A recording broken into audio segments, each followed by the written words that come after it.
발트해 변칙. 2011년 한 다이빙팀이 발트해 북쪽 바다의 바닥으로 내려갔어요. 보물 찾기에 나섰던 거죠. 하지만 그들이 발견한 건 꽤 이상한 물건이었어요. 그 사진을 찍어 다른 사람들에게 보여주었을 때 많은 사람들이 그게 다른 문명의 침몰한 우주선이라고 믿었죠.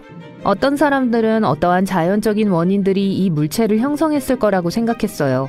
하지만 구조물 안에 있는 금속들은 분명 자연적으로 형성될 수 없었어요. 이제 일부 과학자들은 심지어 그게 빙하기 훨씬 전에 나타난 것이라고 믿고 있어요. 어쩌면 그때 얼음 밑에 갇혀 있었던 운석이었을지도 몰라요. 소용돌이는 두 개의 해류가 충돌해 원형 와류를 만들 때 형성되는 일종의 강력한 회전 해류예요. 심지어 두려움을 모르는 바이킹들도 소용돌이는 무서워했어요. 왜냐하면 그게 큰 배를 침몰시킬 정도로 강력했기 때문이죠. 이 소용돌이는 오늘날에도 여전히 위험해요. 다행히도 소용돌이의 힘을 견딜 수 있을 만큼 충분히 큰 현대의 큰 배들에겐 위험하지 않아요.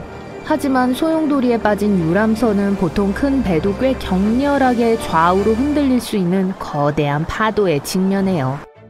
소용돌이는 너무 강해서 수중 블랙홀 같은 걸로 변할 수 있어요. 네, 블랙홀은 차가운 우주 공간에만 존재하는 게 아니에요. 바다에서 소용돌이 치고 있는 우리 고향 행성에서도 찾아볼 수 있죠. 우주에 있는 블랙홀과 유사해요. 왜냐하면 너무 단단하게 압축되어 있어서 걸려든 그 어떠한 것도 빠져나갈 수가 없거든요. 수중 블랙홀은 종종 지름이 150km에 이릅니다. 그리고 만약 여러분이 그중 하나에 들어갔다면 아마 들어간 건지도 모를 거예요. 이 블랙홀들은 소용돌이처럼 작용해요. 하지만 그 크기 때문에 전문가들도 그 경계를 거의 알아볼 수 없어요. 여기 뭔가 편안한 게 있어요. 다음번에 해변에 갈 때는 주의를 기울이세요.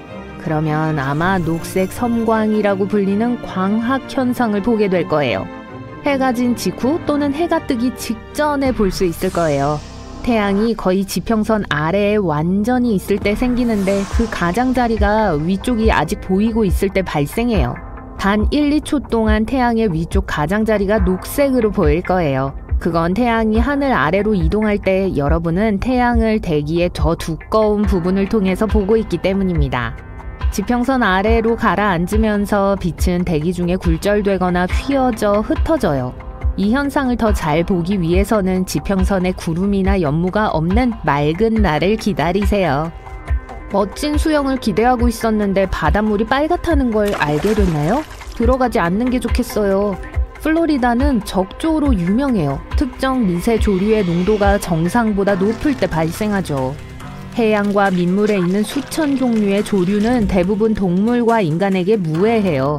산소의 중요한 공급원이기 때문에 심지어 우리를 도와주죠. 하지만 바다를 붉게 만드는 조류와 같은 어떤 것들은 바다거북, 물고기, 그리고 바다새와 같은 해양동물들에게 아주 위험할 수 있어요. 이런 종류는 통제할 수 없을 정도로 자랄 수 있고 인간에게 해로운 신경독을 생산할 수 있어요. 특히 호흡기 문제가 있는 사람들에게 말이죠. 그런 사람들은 특히 바람이 조류를 해안 쪽으로 밀어낼 정도로 강할 때 적조 지역에서 벗어나야 해요. 화산은 유독가스, 화산재, 그리고 빨갛게 달아오른 용암을 내뿜을 수 있어요. 이것들은 우리들 대부분이 이미 알고 있는 가장 명백한 위험 물질들이죠. 하지만 해저 화산은 나름대로 아주 까다로울 수 있어요. 가끔 얕은 물에 있을 때 바위의 잔해와 증기를 수면 높이 날려 자신들의 존재를 드러내요. 해저 화산은 무제한적인 물의 공급으로 둘러싸여 있기 때문에 육지에 있는 화산들과 다른 행동을 할 수 있어요. 폭발할 때 바닷물은 활동하고 있는 해저 분출구로 들어가요. 용암이 얕은 해저를 가로질러 퍼질 수도 있고 때로는 육지 화산을 통해 바다로 흘러 들어가기도 해요. 물속에 있을 때 빨리 식어서 파편과 모래로 산산조각이 날 수도 있어요. 그래서 그곳에는 많은 양의 화산 잔해가 남아있어요. 하와이의 유명한 검은모래 해변 아세요? 그렇게 만들어진 거예요. 뜨거운 용암과 강력한 분출은 분명 안전하지는 않은 것 같죠? 하지만 심해에 있는 해저 화산도 마찬가지로 위험해요. 반드시 폭발한다는 건 아니지만요. 이것들은 방울주머니를 만들어내요. 이 방울들은 주변의 물의 밀도를 감소시켜 심지어 배를 가라앉힐 수도 있어요. 최악의 상황은 여러분이 바다의 수면을 보고 있을 때 뭐가 잘못되었는지를 알 수 없다는 거예요. 하지만 동시에 작은 방울들이 있어서 배가 구력을 잃어요. 거의 아무런 경고도 없이 말이죠. 교착 해면은 보기엔 아름답지만 동시에 아주 위험한 드문 현상이에요. 바다의 더 얕은 부분에서 더 자주 볼 수 있는 사각파를 볼 때 발생하죠. 이건 프랑스나 텔아비브의 특정 해변에서 종종 볼 수 있을 거예요. 하지만 전 세계의 많은 해안 지역에서도 일어날 수 있어요. 교착 해면은 두 개의 파도 패턴이 비스듬한 각도로 이동할 때 발생해요. 이 바둑판 같은 패턴을 형성하죠. 대부분 두 개의 놀이 만나거나 하나의 놀이 파도를 한 방향으로 밀어내는 반면 강한 바람은 다른 방향으로 파도를 밀어낼 때 일어납니다. 이 사각파는 수영하는 사람들과 보트를 타는 사람들에게 위험할 수 있어요. 강한 해류에 의해 생성되는 파도는 예측할 수 없고 거의 3m까지 높아질 수 있어요. 이 현상은 가끔 흰 벽이라고도 불려요. 이 파도들은 너무 강력해서 큰 배를 뒤집을 수도 있어요.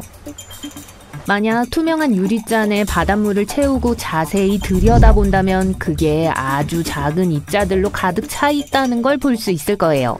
바닷물은 용해된 소금, 지방, 조류, 단백질, 세제, 그리고 다양한 인공적이고 유기적인 물질들을 포함하고 있어요. 그 유리잔을 흔들면 표면에 작은 거품이 형성되는 걸 볼 수 있을 거예요. 그게 파도와 바람이 바다를 휘저을 때 바다 거품이 형성되는 방법이에요. 이 두꺼운 바다 거품을 보면 녹조 현상이 그걸 야기했을지도 몰라요. 녹조가 바다에서 떨어져 나갈 때 그 물질의 많은 양들이 마른 땅이 있는 방향으로 이동해요. 대부분의 바다 거품은 인간들에게 위험하지 않아요. 하지만 녹조가 떨어져 나가면 환경과 사람 모두에게 부정적인 영향을 미칠 수 있어요. 예를 들어 바다 거품이 터지면 함유하고 있던 독소가 공기 중으로 방출돼요. 그리고 그게 여러분의 눈을 자극하거나 다른 건강 문제들을 일으킬 수 있죠. 강이 바다나 해양으로 흘러 들어가는 곳에서 조석 보어를 볼 수 있을 거예요. 물살을 거슬러 강물을 밀어 올리는 강력한 조류인데요. 깊이가 급격하게 변화하는 해일이라고 불리는 것의 범주에 속합니다. 조석 보어는 조석파로 강을 밀어 올려 훨씬 더 깊게 만드는 걸 의미해요. 부담파는 강이 갑자기 아주 얕아지는 걸 말해요. 조석 보어는 어디에서나 볼 수 있는 건 아니에요. 강은 바다로 통하는 좁은 출구와 함께 상당히 얕아야 해요. 바다와 강이 만나는 곳은 평평하고 넓어야 합니다. 또 썰물과 만조 사이의 공간이 최소 6m의 넓이가 되어야 하고요. 물론 세계에서 가장 큰 아마존강과 같은 몇 가지 예외는 있어요. 아마존강의 입구는 좁지 않지만 강에 조석보어가 생겨요. 그건 입구가 얕고 모래톱과 낮게 깔린 섬들이 많기 때문이에요. 그곳의 조석보어는 너무 강해서 강에는 삼각주조차 없어요. 침전물은 빠르게 흐르는 해류가 데려가는 대서양으로 바로 가요. 조석보어는 종종 예측이 안 되고 굉장히 거칠 수 있어요. 대부분의 경우 강의 색깔을 녹색이나 파란색에서 갈색으로 바꿔요. 식물을 손상시키거나 심지어 땅에서 나무를 뽑아낼 수도 있죠. 그래서 카약이나 강서핑과 같은 레크리에이션 스포츠는 이 지역에서는 위험할 수 있어요. 만약 조석보어만 보고 싶다고 해도 조심하세요. 조석보어는 망보는 곳을 휩쓸고 거기에 있는 무엇이든 누구든 간에 휘몰아치는 강으로 끌고 갈 수 있어요. 2014년 12월 부다페스트의 한 지역 전체가 얼음 결정으로 뒤덮였습니다. 이 지역의 나무들은 얼음으로 인한 압력을 견디지 못하고 쓰러지기 시작했어요. 얼음 안개라고 불리는 무시무시한 현상이었습니다. 해리포터 영화에서 디멘터가 그랬던 것처럼 기온이 급격히 떨어지면서 주변의 모든 것이 얼어붙는 현상인데요. 이 모든 것이 온도 플립플롭 덕분입니다. 얼음 안개는 시야를 방해할 뿐만 아니라 어둠 속에서 빛나는 유령 기둥과 후광을 만들어내기도 해요. 얼음 안개는 작은 얼음 결정으로 이루어져 있습니다. 섭씨 영하 10도 이하가 되면 공기 중에 물방울이 얼어 얼음 결정으로 변해요. 그 전까지는 얼어붙을 무언가를 찾지 못하면 액체 상태로 유지됩니다. 얼음 안개는 보통 북극이나 남극과 같이 추운 지역에서 형성돼요. 부다페스트는 플롯에 반전이 있었죠. 차량과 비행기에서 나오는 뜨겁고 습한 가스도 얼음 안개를 만들 수 있습니다. 추운 날 비행기가 이륙할 때 얼음 안개가 너무 짙어 다음 비행기가 아무것도 볼 수 없는 경우가 있어요. 이런 일은 가끔 일어납니다. 얼음 안개는 맑은 하늘에서 드문드문 얼음 결정이 떨어지는 다이아몬드 먼지와는 달라요. 습도가 거의 100%로 매우 높고 기온이 섭씨 0도 이하로 떨어질 때 형성됩니다. 이렇게 되면 공기 중에 얼음 결정이 생성되고 이 얼음 결정은 결국 다른 표면에 정착하게 돼요. 흥미롭게도 초기 정착민들은 이런 얼음 결정이 해로 들어가 문제를 일으킬 수 있다고 생각했습니다. 토끼 얼음과 같은 다른 흥미로운 얼음 형성도 많이 있습니다. 토끼 얼음은 공기는 쌀쌀하지만 땅이 아직 서늘한 기운을 받아들이지 않았을 때 발생해요. 식물 줄기 내부의 수액이 얼면서 팽창해서 줄기가 갈라지게 돼요. 이렇게 되면 액체가 밖으로 빠져나와 서리가 내린 공기와 만나 얇은 얼음층으로 변하면서 꽃잎이나 리본처럼 아름다운 모양을 만듭니다. 지진광은 또 다른 기이하고 독특한 현상이에요. 2017년 멕시코에서 규모 8.1의 강진이 발생했을 때 하늘에 이상한 녹색과 파란색 빛이 보이는 이미지가 소셜미디어에 넘쳐났습니다. 이 멕시코 지진광은 또 하나의 미스터리를 더했어요. 공번개와 마찬가지로 지진광은 매우 드물게 발생하며 매혹적이지만 과학자들이 알아내기는 어렵습니다. 지진 주변의 광채가 모두 똑같이 보이지 않는다는 점이 까다로운 이유예요. 이에 대한 이론과 신화가 모두 존재합니다. 불빛은 다양한 모양, 형태, 색상으로 나타날 수 있어요. 역사를 파헤친 연구자들은 기원전 1600년으로 거슬러 올라가는 이러한 빛에 대한 65개의 기록을 조사했습니다. 예를 들어 강력한 지진이 발생하기 불과 11일 전인 1988년 11월 12일 사람들이 퀘벡의 세인트 로렌스 강을 따라 밝은 보라색, 분홍색 빛의 덩어리를 목격했던 일이 보고됐어요. 페루 피스코에서는 규모 8.7의 지진이 발생하기 전 보안 카메라에 포착된 밝은 섬광의 형태로 불빛이 나타났습니다. 그리고 2009년 이탈리아 라퀘라에서 지진이 발생하기 전 사람들은 돌길 위에서 약 10cm 크기의 불빛이 깜빡이는 것을 목격했어요. 하지만 지진의 불빛이 실제인지 아닌지에 대해서는 여전히 논쟁이 계속되고 있습니다. 미국 지질조사국은 지진이 발생한 시간과 장소 주변의 비정상적인 불빛에 대한 개별 보고가 실제로 지진 불빛을 나타내는 것인지 확신할 수 없어 다소 신중한 입장이에요. 한 연구에서 과학자들은 이러한 빛이 지각에서 배터리를 켜는 것처럼 지진 활동 중에 특정 유형의 암석에서 활성화된 전하로 인해 발생한다는 이론을 세웠습니다. 현무암이나 가브로와 같은 일부 암석에는 미세한 결정결함이 있는데요. 이러한 결함으로 인해 전하가 공기 중으로 방출될 수 있습니다. 연구자들은 이러한 빛이 생성되는 데 필요한 조건이 전 세계 지진의 0.5% 미만에서 존재한다고 주장했어요. 이것이 불빛의 희귀성을 설명할 수 있습니다. 또한 불빛은 지진 발생 전이나 지진 발생 중에 더 자주 나타나는 경향이 있다고 지적했습니다. 이전 연구에서는 지각 응력이 석영을 함유한 암석이 압축될 때 강한 전기장을 생성하는 압전 효과를 일으킬 수 있다고 제안했어요. 하지만 지진광은 예측이 어렵고 수명이 짧기 때문에 연구하기가 어렵습니다. 달이나 태양 주위의 갑작스러운 고리에 대해 이야기할 시간이에요. 친구와 함께 걷고 있는데 갑자기 태양 후광이 보입니다. 자연의 경고예요. 눈이나 비바람이 오고 있다는 뜻입니다.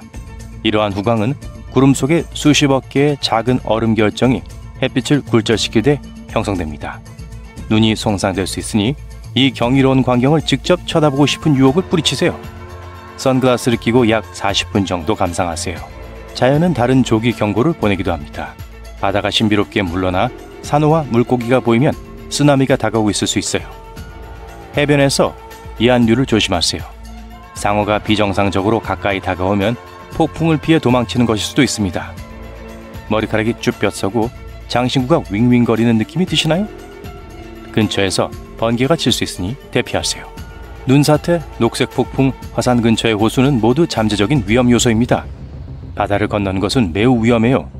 보름달이 뜰 때 동굴 탐험을 하다가 목숨을 잃을 수도 있습니다.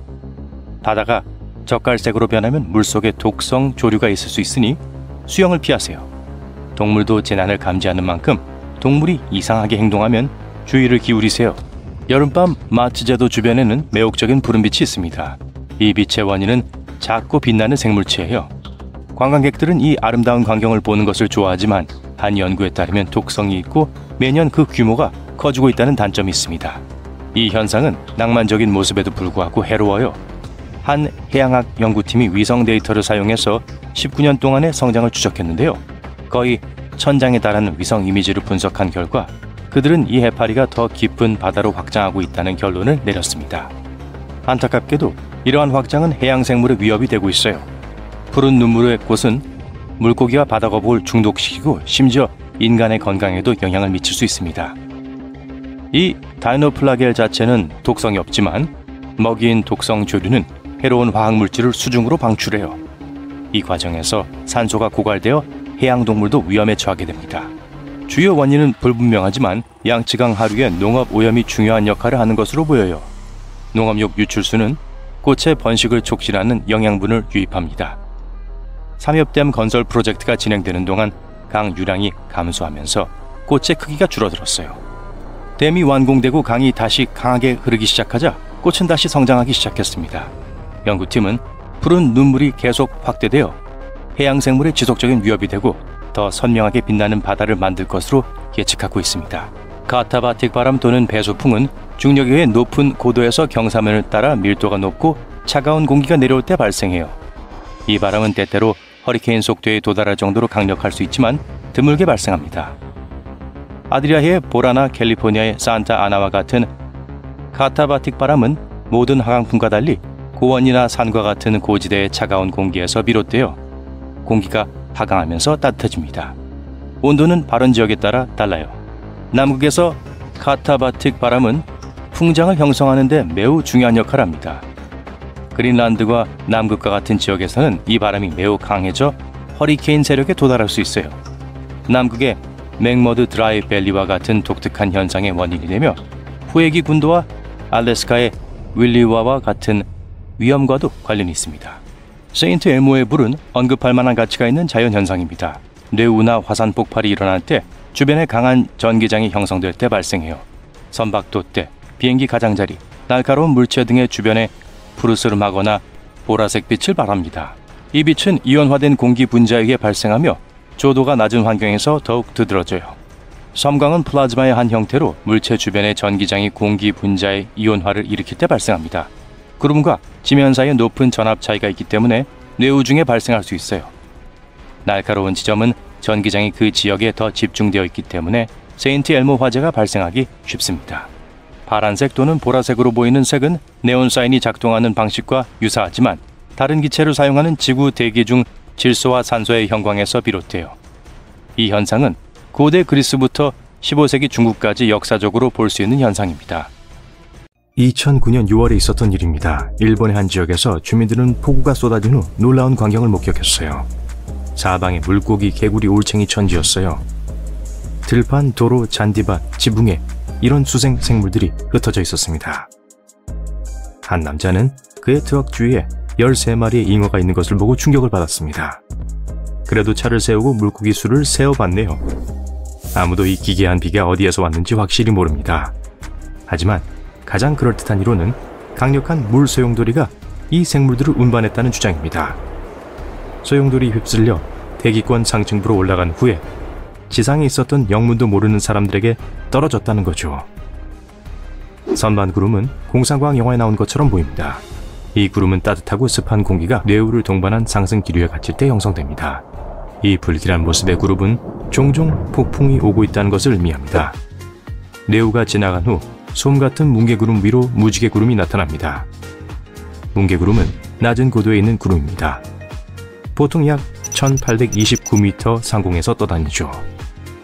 구름 안에 수증기가 응축되면 그 결과 생기는 물방울은 프리즘처럼 작용합니다. 그래서 구름 위에 여러 색깔의 모자를 만들죠. 나팔꽃 구름은 매우 희귀합니다. 마치 하늘을 가로지르는 거대한 튜브처럼 보여요. 비교적 낮은 고도에서 965km 이상에 걸쳐 있기도 합니다. 대부분의 연구자들은 상승 기류가 구름을 통과해 빠져나갈 때 이런 구름이 나타나는 데 동의합니다. 그렇게 그 특유의 말린 모양이 만들어지는 거죠. 구름 뒷부분의 차가운 공기가 구름 아래쪽으로 가라앉게 합니다. 유일한 장소는 아니지만 나팔꽃 구름을 볼 수 있는 최고의 장소는 호주의 카르펜타리아만입니다. 만약 이 구름을 보기 위해 그곳에 간다면 9월 말에서 11월 초 사이의 기간을 선택하세요. 2012년 하늘이 처음에는 불길하게 어두워지더니 노랗게 변했습니다. 그 후 파란색 젤라틴 같은 공이 땅에 떨어지기 시작했습니다. 영국의 한 남자가 우박이 내리는 동안 밖에서 이 공들을 발견했습니다. 그는 차고로 걸어가다가 긴 우박 사이에서 유난히 밝은 무언가를 발견했어요. 연구원들이 이 젤리비를 조사했고 그 공이 기적이나 화분용 흙에 사용되는 물질로 만들어졌다는 걸 알아냈습니다. 액체를 흡수하기 위해 사용되죠. 이 공들이 정말 하늘에서 떨어졌는지는 아직 불분명합니다. 아니면 녹은 얼음이 이미 존재하고 있었던 크리스털을 눈 깜짝할 사이에 팽창하게 한 걸 수도 있어요. 머리 위에 떠있는 커다란 흰 구름은 유방운이라고 합니다. 그걸 보면 하늘이 무너지고 있다고 착각할 수도 있어요. 대부분의 구름은 공기가 대기로 상승할 때 형성되지만 유방운은 그렇지 않습니다. 이것은 습하고 차가운 공기가 하강해서 건조한 공기와 섞일 때 나타납니다. 결과는 울퉁불퉁하게 생긴 구름이 됩니다. 그런데 이 현상을 발견하면 나쁜 날씨가 코앞에 다가오고 있다는 뜻이기도 합니다. 형형색색의 자기구름은 대기 중에 매우 높이 형성됩니다. 상업용 비행기의 순항 고도보다 2배 더 높은 곳에 말이죠. 그 정도로 높은 곳의 공기는 매우 건조하고 차갑습니다. 자기구름 속의 얼음 결정체는 일반 구름을 형성하는 얼음 결정체보다 훨씬 작습니다. 그래서 다른 방식으로 빛을 분산시킵니다. 그래서 구름이 자기 색깔을 띠게 만들어요. 붉게 물든 비는 공포 영화보다 더 무섭게 보입니다. 하지만 실제로 이 기상현상에 이상하거나 비자연적인 점은 없습니다. 사람들은 고대 로마 시대부터 이러한 주홍빛 비에 대해 알고 있었어요. 때때로 강한 바람은 대기로 붉은 먼지를 들어올려 멀리 운반합니다. 다른 은하까지요. 결국 이 먼지는 구름과 섞여 비를 물들이게 됩니다. 그건 그렇고 탄광의 먼지는 비를 검게 만들 수 있어요. 꽃가루는 노란 비의 원인입니다. 그리고 어떤 다른 종류의 먼지는 빗물을 하얗게 만들 수도 있어요. 호주에서는 가끔 거미가 비처럼 내립니다. 그것은 이 거미들이 풍선처럼 이동하기 때문입니다. 이건 매우 특이한 여행 방식이에요. 거미는 높은 나무나 관목의 꼭대기까지 올라갑니다. 그리고 몇 가닥의 거미줄을 뽑아냅니다. 이 가닥은 거미가 바람에 실려갈 수 있도록 도와줍니다. 풍선처럼 하늘을 나는 거미를 발견하는 건 쉽지 않아요. 하지만 가끔 만약 날씨가 특히 습하고 물쾌할 때 대규모 풍선 이동 현상이 발생합니다. 그러면 주의를 기울이지 않을 수 없을 거예요. 수백만 마리의 거미들이 더 나은 조건을 갖춘 다른 곳을 찾기 위해 여행을 떠납니다. 마치 밖에 눈이 오는 것처럼 보일 거예요. 하지만 아닙니다. 땅으로 착륙하는 거미들이에요. 하늘에서 거대한 둥근 원반을 본 적이 있나요? 아마도 그것들은 렌즈 구름이었을 거예요. 이것은 보통 산이나 언덕과 같은 크고 높은 곳에 형성됩니다. 강한 바람이 어떤 장벽과 부딪히면 공기 파동을 만듭니다. 공기가 그 장애물을 감싸게 됩니다. 장벽이 높을수록 그 위로 올라가는 공기는 더 차가워집니다. 어느 순간 그 안에 함유된 수분이 물방울로 변합니다. 그리고 특이한 구름을 형성하죠. 렌즈 구름은 파도, 피자, 심지어 팬케이크 더미처럼 보일 수 있어요. 맛있겠죠. 화산 토네이도는 아마도 가장 무서운 자연현상 중 하나일 겁니다. 화산이 폭발할 때 붉게 달아오른 바위와 재가 공중으로 높이 내뿜어집니다. 고체 용암 조각과 뜨거운 가스는 화산의 경사면을 따라 이동합니다. 이 흐름이 아래로 이동하면 갇힌 가스 중 일부가 상승하면서 동시에 회전하기 시작합니다. 주변의 공기에 의해 압축되어 점점 더 빠르게 회전하게 됩니다. 이렇게 화산 토네이도가 탄생합니다. 다행히도 이 현상은 수명이 매우 짧습니다. 2018년 3월 19일 엘라바마 주민들은 목숨을 걸고 뛰어했습니다. 그렇지 않으면 하늘에서 떨어지는 거대한 얼음 덩어리에 맞을 수 있었거든요. 수백만 달러 상당의 피해를 입힌 것은 바로 끔찍한 우박이었어요. 우박이 내린 후 그 지역은 처참한 모습이었어요. 부서진 가게 창문, 깨진 자동차 앞유리, 박살난 광고판, 지붕에 난 구멍. 적어도 연구원들은 컬먼 마을 근처에서 우박을 발견하고 흥분했습니다. 이 소프트볼 크기의 괴물은 지름이 12cm가 넘었습니다. 엘라바마주 기록을 세운 건 당연한 거였어요. 원통형 스노우 도넛은 돌풍이 눈덩이를 만들 때 발생합니다. 눈이 내리는 지역을 가로질러 눈덩어리가 굴러가기 시작합니다. 만약 다른 눈덩이 같았다면 결국 바람이 움직이기엔 너무 무거워질 거예요. 하지만 스노우 도넛의 가운데는 텅 비어 있습니다. 이것은 안쪽 층이 너무 얇아서 도넛이 형성될 때 날아가기 때문입니다. 그래서 눈덩이를 보다 더 가볍게 만들죠. 그래서 더 멀리 굴러가게 되죠. 안타깝게도 아무 곳에서나 스노우 도넛을 볼 수 있는 건 아니에요. 스노우 도넛은 희귀한데 매우 까다로운 조건이 모두 갖춰져야 하기 때문입니다. 달무리는 무지개보다 훨씬 더 희귀한 현상입니다. 달무리는 직사광선이 아닌 달빛에 의해 발생하며 거의 보름달일 때만 발생합니다. 달무리는 희미하고 종종 흰색으로 보입니다. 하지만 그건 착각일 뿐이에요. 사람의 눈은 모든 색을 분간할 수 있을 정도로 민감하지 않아요. 구상번개는 작은 떠다니는 빛의 구입니다. 오렌지색, 노란색 또는 심지어 빨간색일 수도 있어요. 때때로 구상번개는 하늘에서 내려옵니다. 어떨 땐 땅 위 수미터 상공에서 갑자기 나타나기도 합니다. 구상번개는 열을 방출하거나 소리를 내지 않아요. 물체에 튕길 수도 있습니다. 만약 TV 같은 전기적인 것과 접촉하면 보통 유황 냄새를 남기고 조용한 팝 소리를 내며 사라집니다. 하지만 구상번개는 불을 내거나 폭발할 수도 있어요. 과학자들은 구상번개가 뇌우와 연관이 있다고 믿고 있습니다. 하지만 아직 확실한 증거는 없어요. 안개 무지개는 거의 흰색인데 안쪽은 옅은 파란색이고 바깥쪽은 옅은 빨간색입니다. 따뜻한 공기가 훨씬 더 차가운 물과 접촉할 때 차가운 바다나 해양 위에서 안개 무지개를 볼 가능성이 더 높습니다. 이 현상은 또한 태양이 밝고 안개가 빛이 통과할 수 있을 만큼 옅을 때 발생합니다. 화산모는 가느다란 용암실입니다. 황금빛으로 아름답게 보이지만 손으로 집을 생각은 하지도 마세요. 네, 다칠 수 있어요.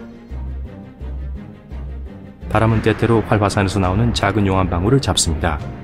이 방울들은 화산에서 몇 킬로미터 떨어진 곳으로 운반됩니다. 머리카락 용암이라고도 불리는 초박형 유리선으로 늘어납니다. 어떤 가닥은 길이가 2m까지 될 수 있어요. 2018년 3월 북부 네바다주의 하늘을 올려다본 사람들은 지금까지 가장 희귀하고 가장 기이한 구름을 목격했습니다. 그건 말굽 구름이었어요. 이런 소용돌이는 평평한 구름이 가장 따뜻한 상승 공기 기둥 위로 이동할 때 발생합니다. 이 공기는 인상적인 모양의 구름을 만들 뿐만 아니라 구름의 움직임에 약간의 회전력을 더해줍니다. 하지만 서둘러야 해요. 말굽 구름은 매우 금방 사라지는데 보통 몇 분 동안만 지속됩니다. 서리꽃은 북극해 어린 해빙이나 얇은 호수 얼음 위에 핍니다. 깨지기 쉽고 섬세한 얼음 결정체입니다. 이러한 구조는 온도 변화 중에 성장합니다. 얼음 표면에서 수분을 끌어내고 상승하면서 박테리아와 소금을 끌어올리죠. 남극 대륙에서도 서리꽃을 볼 수 있습니다.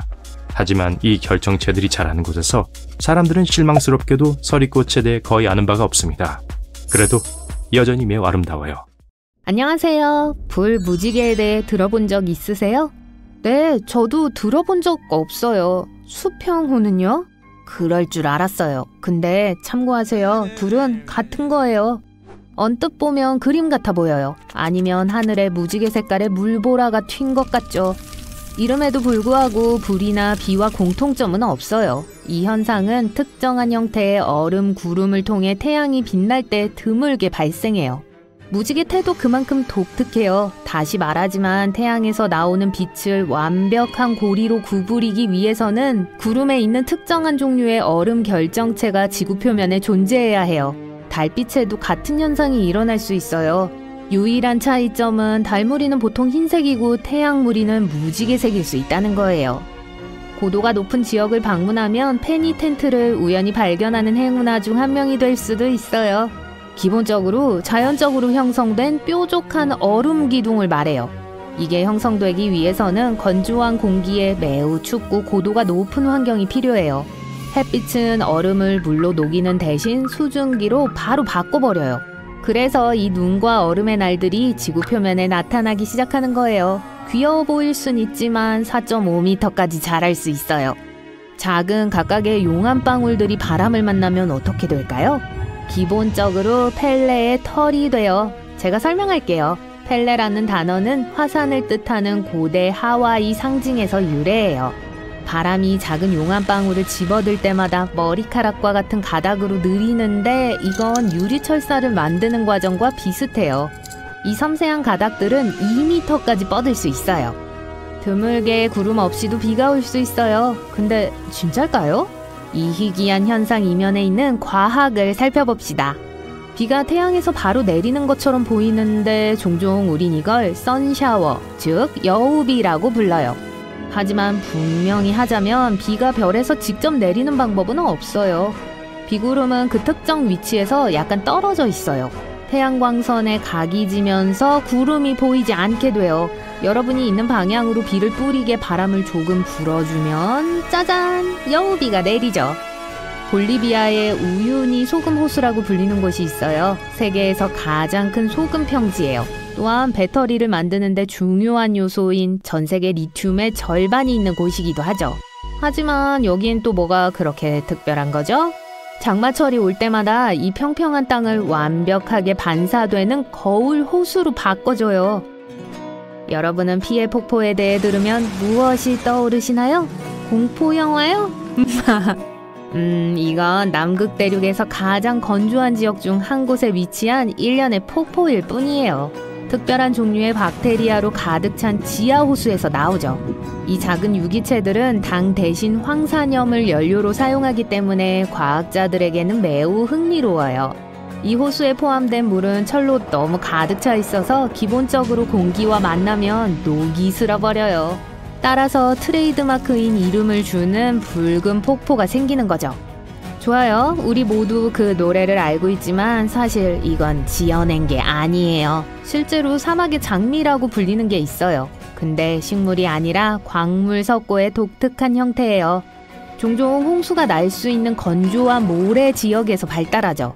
습한 환경과 건조한 환경 사이에 끊임없는 전환으로 석고 결정이 모래 알갱이 사이에 나타나는데 결정이 여기에 갇혀서 장미와 같은 모양을 형성해요. 사하라의 눈에 대해 들어본 적 있으신가요? 과학자들은 여전히 그게 어떻게 형성되었는지 알아내기 위해 노력하고 있어요. 그 위를 날아야만 볼 수 있지만 기본적으로 약 1억 년 전으로 거슬러 올라가야 하는 자연적으로 형성된 돔이에요. 아니요, 전 그때 존재하지 않았어요. 대략적인 지름은 40km이고 많은 동심원 고리들로 이루어져 있어요. 가장 큰 곳인 중심 영역은 지름이 약 30km예요. 우주 비행사들이 그걸 발견한 최초의 사람들이었고 그 이래 계속 연구되고 있어요. 사실 지금까지도 플로리다에 착륙할 때 사하라에 눈이 보이면 거의 집에 다 왔다는 걸 알아요. 세계에서 가장 아름다운 색깔의 나무들 중 하나가 필리핀과 인도네시아에 위치해 있어요. 무지개 유칼립투스라고 불리는 거예요. 나무가 나이 들어감에 따라 색을 바꾸고 껍질을 벗는 나무 껍질 때문에 그 이름을 얻었죠. 보통 입에서 발견되는 엽록소라고 불리는 물질을 밝은 녹색 나무 껍질이 함유하고 있기 때문에 그게 제일 어린 나무 껍질이에요. 그런 다음 보라색으로 바뀌고 빨간색으로 바뀌어요. 마침내 자라면서 엽록소를 이루면 갈색으로 바뀌고요. 숲으로 착각하지 마세요. 이건 나무 한 그루예요. 그리고 아니요, 그건 일종의 착시 현상도 아니에요. 제가 설명드릴게요. 그 흙 아래에는 땅 위에 보이는 약 47,000그루의 나무와 같은 모양을 이어주는 복잡한 뿌리의 네트워크가 있어요. 이 나무는 사시나무예요. 이 나무들 중 일부는 세계에서 가장 오래되고 큰 유기체들 중 하나예요. 자, 여기 모든 여행객들에게 좋은 목적지가 있네요. 아니면 별로 안 좋을 수도 있고요. 나사가 발표한 최근 자료에 따르면 세계에서 가장 번개가 많이 치는 지역은 베네수엘라의 마라카이보 호수라고 해요. 이곳에선 1년 중 300일이 뇌우를 동반해요. 그런데 지역이 뭐가 그렇게 독특해서 폭풍우가 자주 일어날까요? 왜냐하면 이곳은 차가운 산의 공기가 따뜻하고 습한 바람을 만나 호수 위로 전기를 만들어내는 곳이기 때문이에요. 이터널 플레임 폭포는 캐나다 국경 근처의 뉴욕주 북부에 위치해 있어요. 이 지역에는 엄청난 비밀을 가진 작은 폭포가 있어요. 약 20cm짜리 높이의 불꽃이에요. 알고 보니 불꽃의 연료를 공급하는 천연가스 누출이 폭포 뒤에 있었던 거예요. 불꽃이 거의 항상 켜져 있을 수 있도록 폭포가 충분히 덮어주고 있어요. 등산객들은 불을 꺼진 걸 보면 다시 불을 붙이는 걸 좋아해요. 이 현상은 사실 꽤 흔하지만 대부분의 다른 곳들보다 더 신선해서 더 많은 인기를 얻고 있어요. 그리고 사진이 아주 잘 나오잖아요. 솔직히 말해서요. 황사, 백사, 그리고 심지어 흑사에 대해서도 여기저기서 들어봤어요. 하지만 지금까지 녹색 해변은 들어본 적이 없어요. 그린샌드 비치라고도 알려진 파파콜레아는 하와이에 위치해 있으며 녹색 모래를 특징으로 하는 세계에서 몇 안 되는 해변 중 하나예요. 이 독특한 색깔은 근처에 화산이 폭발했을 때 형성된 감람석으로부터 생겨났어요. 사실 하와이에서는 모든 화산이 근처에 가까이 있어요. 녹색 모래는 그만 볼게요. 왜냐하면 세계의 다른 해변 중 일부는 밤에도 빛날 수 있거든요. 그리고 이건 완전 천연이에요. 범인이요? 식물성 플랑크톤이라고 불리는 작은 것 때문이에요. 또는 미세조류라고 불리기도 해요. 이것들은 기본적으로 엽록소를 포함하고 있고 살고 자라기 위해 햇빛을 필요로 하는 작은 식물이에요. 대부분의 식물성 플랑크톤은 물 아래 햇빛이 여전히 닿을 수 있는 바다의 상층부에서 떠다닐 수 있어요. 식물성 플랑크톤은 파도와 해류의 움직임에 의해 뒤흔들리게 될 때 빛을 발산하는데 밤 동안에는 어떤 빛 같아 보이기도 하죠. 이 특별한 미생물들은 몰디브, 푸에르토리코, 그리고 에버글레이즈와 같은 세계의 많은 곳들의 해변에서 발견돼요. 와이오밍주 애프턴 바로 바깥에 위치한 산의 밑바닥에는 간헐천이라고 불리는 작은 강이 있어요. 전 세계에 이런 종류는 3개밖에 없어요. 하지만 이 작은 물줄기를 신비롭게 만드는 건 뭘까요? 아마 몇 분마다 시작하고 멈춘다는 사실 때문일까요? 과학자들은 아직 왜 이런 일이 일어나는지 정확히 찾아내지 못했어요. 강물을 자주 시작하고 멈추게 하는 게 그저 땅속 깊은 곳에서 일어나는 사이폰 효과일 뿐이라고 추측하고 있죠. 만약 여러분이 이걸 확인하는 데에 관심이 있다면 늦여름에 꼭 확인하도록 하세요. 그때가 간헐천이 제일 활동적일 때거든요. 아이러니한 게 보이시나요? 간헐천을 여름에만 볼 수 있다고요? 네, 여기까지입니다. 여러분은 지금 칠레 북부의 아타카마 사막에 있습니다. 지구상에서 가장 건조한 곳 중 하나죠. 하지만 이 사막에는 아름다운 비밀이 있어요. 3년에서 5년마다 갑자기 꽃이 만발하기 시작하거든요. 이곳은 꽃피는 사막이라고 불릴 정도로 유명합니다. 씨앗들은 땅속에서 약간의 비를 기다려요. 사막에 충분한 물이 생기면 약 200종의 꽃들이 피어납니다. 아타카마의 누런 모래가 보라색, 흰색, 녹색, 분홍색으로 변하죠. 사막에서 볼 수 있는 또 다른 신비로운 현상은 모래폭포예요. 바람이 협곡의 가장자리로 많은 모래를 가져오면 아래로 떨어지기 시작합니다. 이 효과를 100배 증폭시키면 사우디아라비아에 있는 것 같은 모래폭포가 생겨요. 정말 나이아가라 폭포 같아요. 물은 한 방울도 없어요. 지역 주민들은 이 현상이 모래폭풍이 임박했음을 경고한다고 말합니다. 엘프링 혹은 픽시링이라고 알려진 요정의 고리는 초원과 숲이 우거진 지역에 버섯이 신비로운 원형으로 자라는 현상이에요. 왜 요정의 고리가 거의 완벽한 원형인지에 대해서는 많은 논쟁이 있어요. 어떤 미신에 의하면 요정들의 춤이 땅을 태워 버섯이 빨리 자라게 하는 것이라고 해요. 남부 인도에서 2001년 7월과 9월 사이 사람들은 역사상 기록된 가장 이상한 기상현상 중 하나를 목격했습니다. 붉은 비가 내렸어요. 전형적인 폭풍우라고 생각했던 것이 많은 사람들을 충격에 빠뜨렸어요. 비의 색깔은 옷에 물을 들일 정도로 밝았어요. 녹색, 노란색, 갈색, 그리고 심지어 검은색 같은 다른 색깔도 있었습니다. 우기가 한창일 때 붉은 비가 내리기 시작했고 몇 주 동안 주기적으로 내렸어요. 연구원들은 이 특이한 비가 먼지나 녹조에 의해 색깔을 띠게 된다는 걸 발견했어요. 그러니까 이 비를 맛보려고 하지 마세요. 과학자들은 어떻게 녹조가 하늘 위로 올라갔는지 완전히 알지 못합니다. 그래서 이런 현상은 더욱 불안하게 느껴져요. 노르웨이 중부 시골 헤스달렌 계곡 위에 사는 사람들은 종종 하늘을 가로지르는 흰색, 노란색, 빨간색에 떠다니는 불빛을 목격합니다.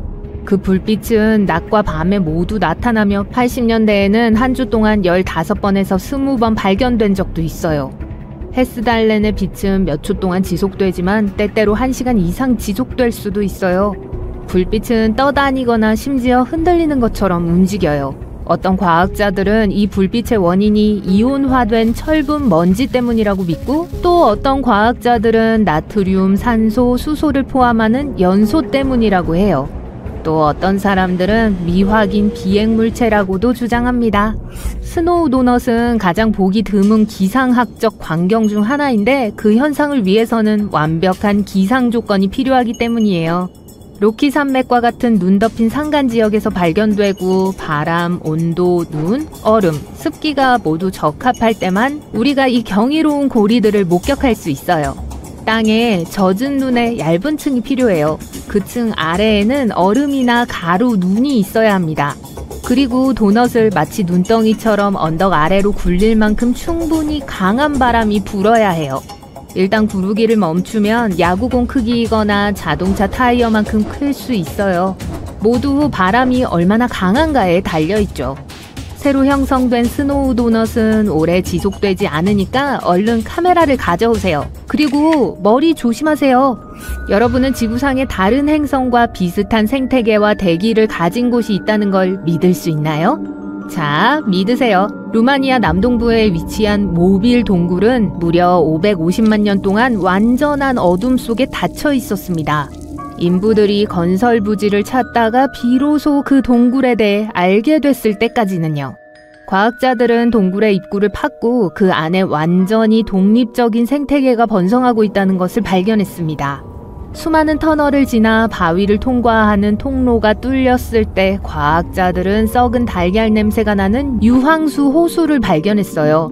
공기는 황화수소로 가득 차 있었고 지구의 대기가 포함하고 있는 것보다 100배나 많은 이산화탄소를 가지고 있었어요. 말할 필요도 없이 이 공기는 독성이 강해요. 더 이상한 건 완전한 생태계가 이 동굴 안에 존재하고 있고 지구상의 어느 곳에서도 찾아볼 수 없는 33종의 생물이 있었다는 사실이에요. 이 동굴은 완전히 다른 대기를 가진 다른 행성에 무엇이 존재할 수 있는지를 우리에게 보여줍니다. 이런 곳이 아무도 모르게 지금까지 지구에 존재해왔다는 사실이 믿기 힘들 정도예요. 이 나무들 좀 보세요. 인도 고무나무예요. 이 나무의 튼튼한 뿌리는 지하가 아니라 표면에서 자랍니다. 특수한 틀과 고정장치의 도움으로 사람들은 이 뿌리가 자라는 방식을 조절하는 법을 배웠어요. 나무가 작은 구덩이 옆에 있다고 가정해보세요.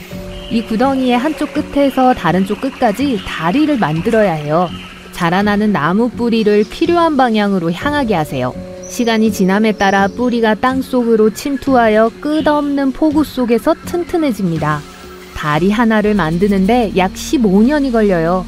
여기 생명의 나무라고 불리는 또 하나의 놀라운 나무가 있습니다. 바레인의 사막에서 자라요. 그 나무는 수킬로미터의 모래에 둘러싸인 이 모래 언덕 위에 400년 이상 서 있었어요.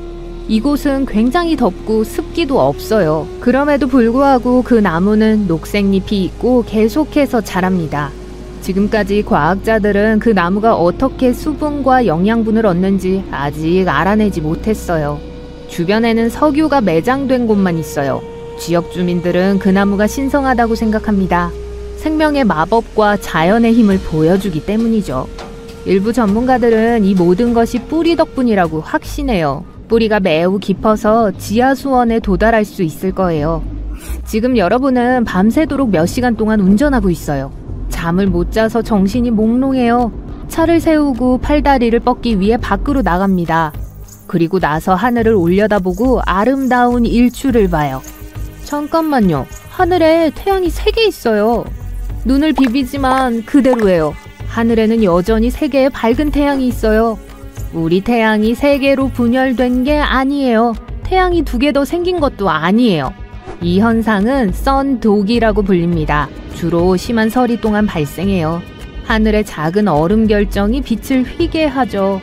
결과적으로 하늘에서 하나 대신에 3개의 밝은 점을 볼 수 있어요. 이 현상은 공식적으로 후광이라고도 해요. 보통 태양 주위에 있는 원을 가리키죠. 심지어 밤에도 후광을 볼 수 있습니다. 가로등을 보면 불빛 주변에 있는 밝은 원을 볼 수 있어요. 때때로 후광은 더 화려한 형태를 띨 수 있습니다. 만약 공기 중에 얼음이 많다면 빛이 훨씬 더 휘어져요. 마치 거울이 12개 있는 방 안에 있는 것처럼요. 그러면 후광이 사람의 눈 모양으로 보이기도 합니다. 이 때문에 가짜 새벽 현상이 발생할 수 있어요. 지평선을 보고 있는데 새벽이 시작되고 태양의 가장자리가 나타나기 시작해요. 조금만 더. 그런데 잠깐만요. 태양이 하늘에서 녹기 시작해요. 잠시 후 다시 어두워집니다. 그리고 불과 1분 후에 진짜 태양이 얼굴을 드러냅니다. 이것은 세 개의 태양에서 본 것과 같은 빛의 공률 효과예요. 이번에는 빛이 수평이 아닌 수직으로 휘어집니다. 그리고 진짜 태양 대신에 하늘에 있는 얼음 결정체에 반사된 태양의 모습이 나타나죠. 하지만 지평선에 세 개의 태양이 뜨는 일출은 실제로 존재합니다.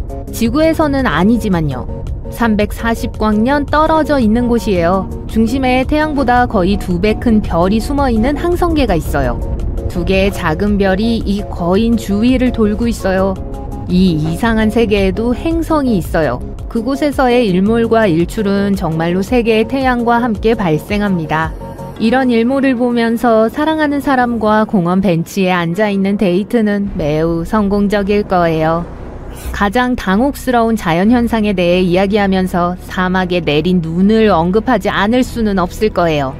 네, 2018년 겨울 지구상에서 가장 건조하고 더운 곳 중 하나인 사하라 사막의 주민들이 잠에서 깨어났을 때 모래를 덮고 있는 두꺼운 눈을 발견했어요. 어떤 곳에서는 모래 언덕 위에 내린 눈의 두께가 38cm에 달했어요. 그러나 기상학자들은 이 흥미로운 현상에 대한 설명을 했습니다. 차가운 공기 덩어리가 최근의 폭풍으로 인한 강수량과 결합되어 비 대신에 눈이 내렸다고 해요. 이 경우에는 뭘 하면 좋을까요? 눈 낙타를 만들까요? 낙타 혹은 하나 아니면 2개? 아래에서 우르렁거리는 소리가 느껴져요. 아니요, 여러분의 배 말고요. 낮고 불길해요. 위로 올려다보니 땅 위에 걸려있는 이상한 불빛이 보여요.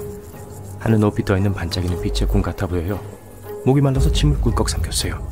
사람들은 이걸 지진 발광이라고 불러요. 이 현상에 대한 이해는 아주 적으나 목격자들은 다양한 모양과 크기로 이 현상을 보았다고 했어요.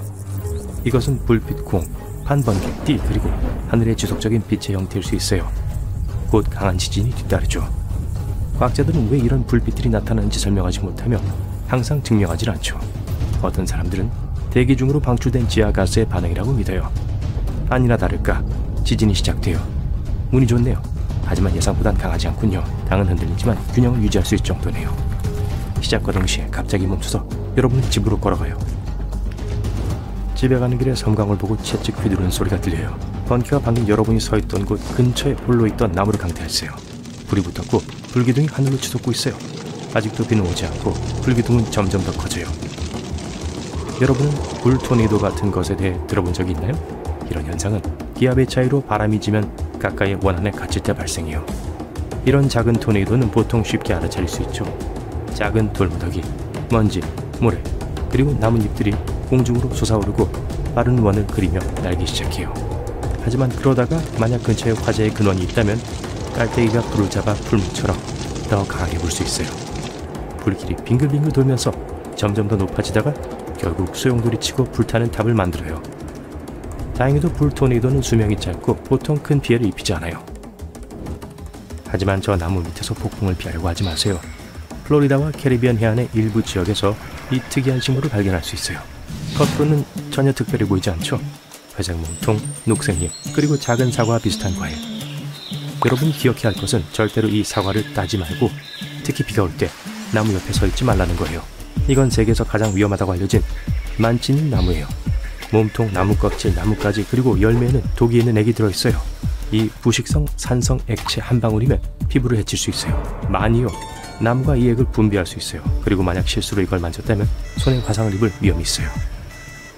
비가 오면 물방울이 나무에서 떨어지고 독과 섞여요. 또 물이 나무 껍질에서 튀어 피부에 묻을 수 있어요. 그래서 근처에 서 있으면 안 돼요. 주변에 자라는 다른 관목이나 버섯은 거의 없고 동물들은 이 나무들을 피하고 사람들은 이걸 자르지도 않고 과일을 따지 않아요. 이 나뭇가지로 모닥불을 피울 수 없어요.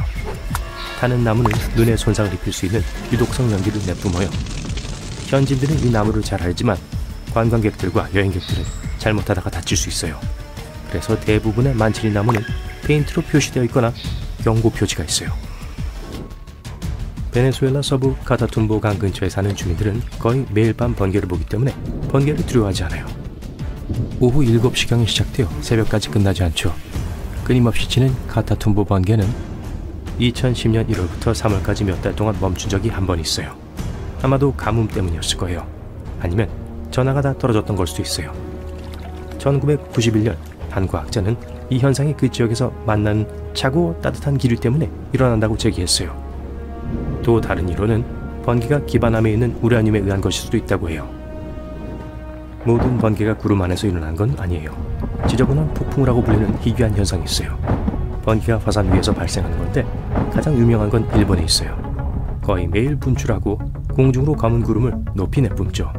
그래서 엄청나게 무서운 화산 구름인데 거기다가 번개까지 있어요. 우후! 보통의 번개는 폭풍우 동안 얼음 결정이 서로 부딪힐 때 일어나요. 지저분한 폭풍우 속에서 화산재 조각들이 충돌해 마찰을 일으켜 하늘에 불을 붙이죠. 지구상에서 가장 덥고 가장 건조한 곳 중 하나인 아프리카의 다나킬 상황에서는 기온이 종종 화씨 50도 이상으로 올라가요. 이 세상이 아닌 풍경에는 염소와 유황과 같은 유독가스를 내뿜는 활화산과 간헐천이 많이 있어요. 그 활기찬 녹색, 강청색과 노란색의 물은 모두 마그마에 의해 데워진 비와 바닷물이에요. 여기서 한 발짝 잘못 내디디면 여러분 영원히 죽은 목숨이에요. 이것은 2009년 6월에 일어났어요. 폭풍우가 내린 후 일본의 일부 지역 사람들이 집을 떠났는데 사방에서 물고기, 개구리, 올챙이를 보게 되었죠. 들판, 도로, 잔디밭 그리고 옥상은 이 수중생물들로 난장판이었죠. 한 남자는 그의 트럭과 주변에 13마리의 잉어가 있는 걸 보고 충격을 받았어요. 몇 마리인지 세력이 멈춘 것 같네요. 이 기괴한 비가 어디에서 왔는지 아무도 확실히 알지 못해요. 하지만 가장 인기 있는 이론은 강력한 용얼음이 이 모든 생물들을 들어올린 거라고 주장해요. 그러고 나서 이걸 상층 대기로 운반해서 아래에 있던 아무것도 모르고 있는 사람들에게 생물들을 떨어뜨린 거죠. 이제 캐나다의 아브라함 호수에 오신 걸 환영합니다. 완전히 얼어있어요. 여러분은 투명한 얼음 위에 올라서서 아래의 풍광을 내려다봐요. 물고기는 없고 그냥 신비스러운 얼어버린 기포들 뿐이에요. 마치 얼음에 얼어붙은 작은 구름이나 겨울 재킷을 챙겨 입는 걸 잊은 해파리 같아 보여요. 메탄으로 이루어진 수천 개의 작은 기포들이 있어요. 하지만 그걸 만지려고 얼음에 구멍을 파지 마세요. 메탄은 가연성이 아주 높아요. 이건 메탄을 생성하는 박테리아가 나뭇잎, 풀, 곤충 또는 호수에 유입되는 다른 유기물을 먹어서 만들어졌어요. 메탄이 얼음 물에 닿으면 수만 개의 얼어붙은 작은 공으로 변해요. 얼음이 녹으면 터져서 지글거리죠. 비슷한 호수가 북극해의 일부 해안 근처에서 발견될 수 있어요. 그곳의 기포의 크기는 열기구의 몇 배에 이를 수 있어요. 확실히 아름답지만 사실 안전하지 않죠. 다음 충격적인 호수는 인도네시아에 있어요. 자바 섬입니다. 풀과 나무가 우거져 있는 장엄한 화산에 왔어요. 화산은 잠들어 있는 것 같지만 연기가 쏟아져 나오고 있어요. 정상에 올라요. 지치고 피곤하고 땀이 나고 여러분은 더위를 식힐 준비가 되었어요. 잘했어요. 정상에 올랐어요. 여러분은 화산 입구를 들여다봅니다. 끓는 용암은 없고 저 아래 아름답고 밝은 청록색 호수만 있네요. 오아시스 같아요. 상쾌하게 다이빙할 완벽한 순간이네요. 달려내려가 뛰어들 준비를 해요. 하지만 물이 아니라 산성물이에요. 유황가스는 화산 아래에서 호수로 들어가요. 호수 자체는 금속으로 가득 차 있어요. 가스가 거기에 닿으면 저 아름다운 청록색 물을 만들어내요. 제 말은 산성물이요. 가장 가까운 마을로 돌아가서 쉬었다가 날씨가 더 선선해지는 밤에 돌아오는 게 좋겠어요. 어둠 속에서 호수가 빛을 내는 것 같아요. 그 바로 위에 빛으로 가득 찬 폭발하는 작은 구름들을 볼 수 있을 거예요. 유황가스가 호수에서 나와 공기와 결합해 밝은 푸른빛으로 빛나요. 그래도 너무 가까이 가진 마세요. 바다는 불길한 붉은색으로 변하고 어떤 생물도 그 속에서 살아남을 수 없어요. 무슨 암흑 마법 같은데요. 사실 이것은 적조라고 불리는 특정한 색조를 물에 더해주는 걷잡을 수 없이 퍼져나가는 작은 해조류예요.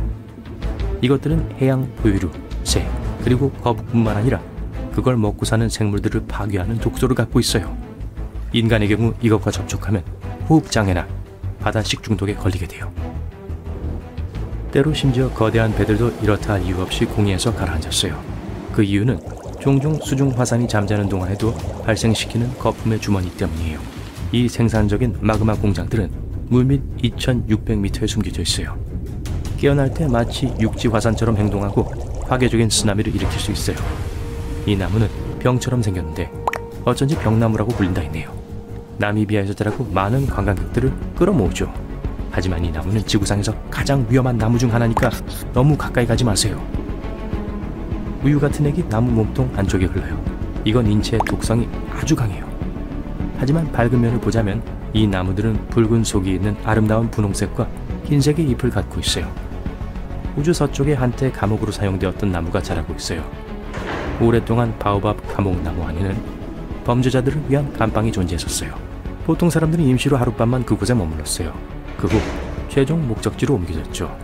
이 감옥은 1500년도 훨씬 전에 지어졌고 오늘날까지 완벽하게 보존되어 있어요. 이곳을 찾는 관광객들은 안을 살짝 볼 수 있어요. 달, 우리의 친근한 동반자죠. 크고 어둡고 차가운 우주에서 유일한 친구입니다. 일식이나 월식과 같은 달과 관련된 모든 사건들이 우리를 흥분시키는 것은 놀라운 일이 아니에요. 하지만 블랙문은 어때요? 블루문과 슈퍼문은요? 들어본 적 있으세요? 자, 제가 설명드리고 어떻게 그것들을 관찰할 수 있는지 알려드릴게요. 달력을 준비하세요. 지구와 달 사이의 거리는 38만 4,472km입니다. 직접 측정했어요. 그리 멀지 않은 것 같다고요? 하지만 대부분의 사람들은 이 거리를 매우 과소평가합니다. 여러분은 목성과 토성을 포함한 태양계의 모든 행성이 달과 지구 사이에 들어갈 수 있다는 거 알고 있었나요? 저도 믿을 수가 없어요. 달은 조석으로 지구에 잠겨 있습니다. 그래서 항상 우리에게 한쪽 면만 향하고 있어요. 달 주기에는 몇 가지 단계가 있어요. 사기 첫 단계죠.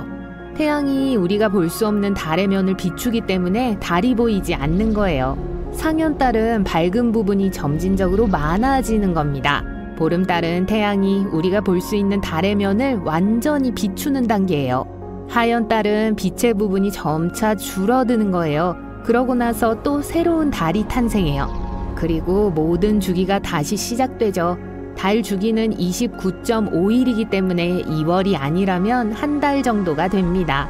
그런데 왜 이런 걸 설명하냐고요? 여러분이 블랙문을 더 잘 이해하도록 하기 위해서예요. 29개월 또는 2.5년에 한 번씩 일어나는 희귀한 천문학적 사건이죠.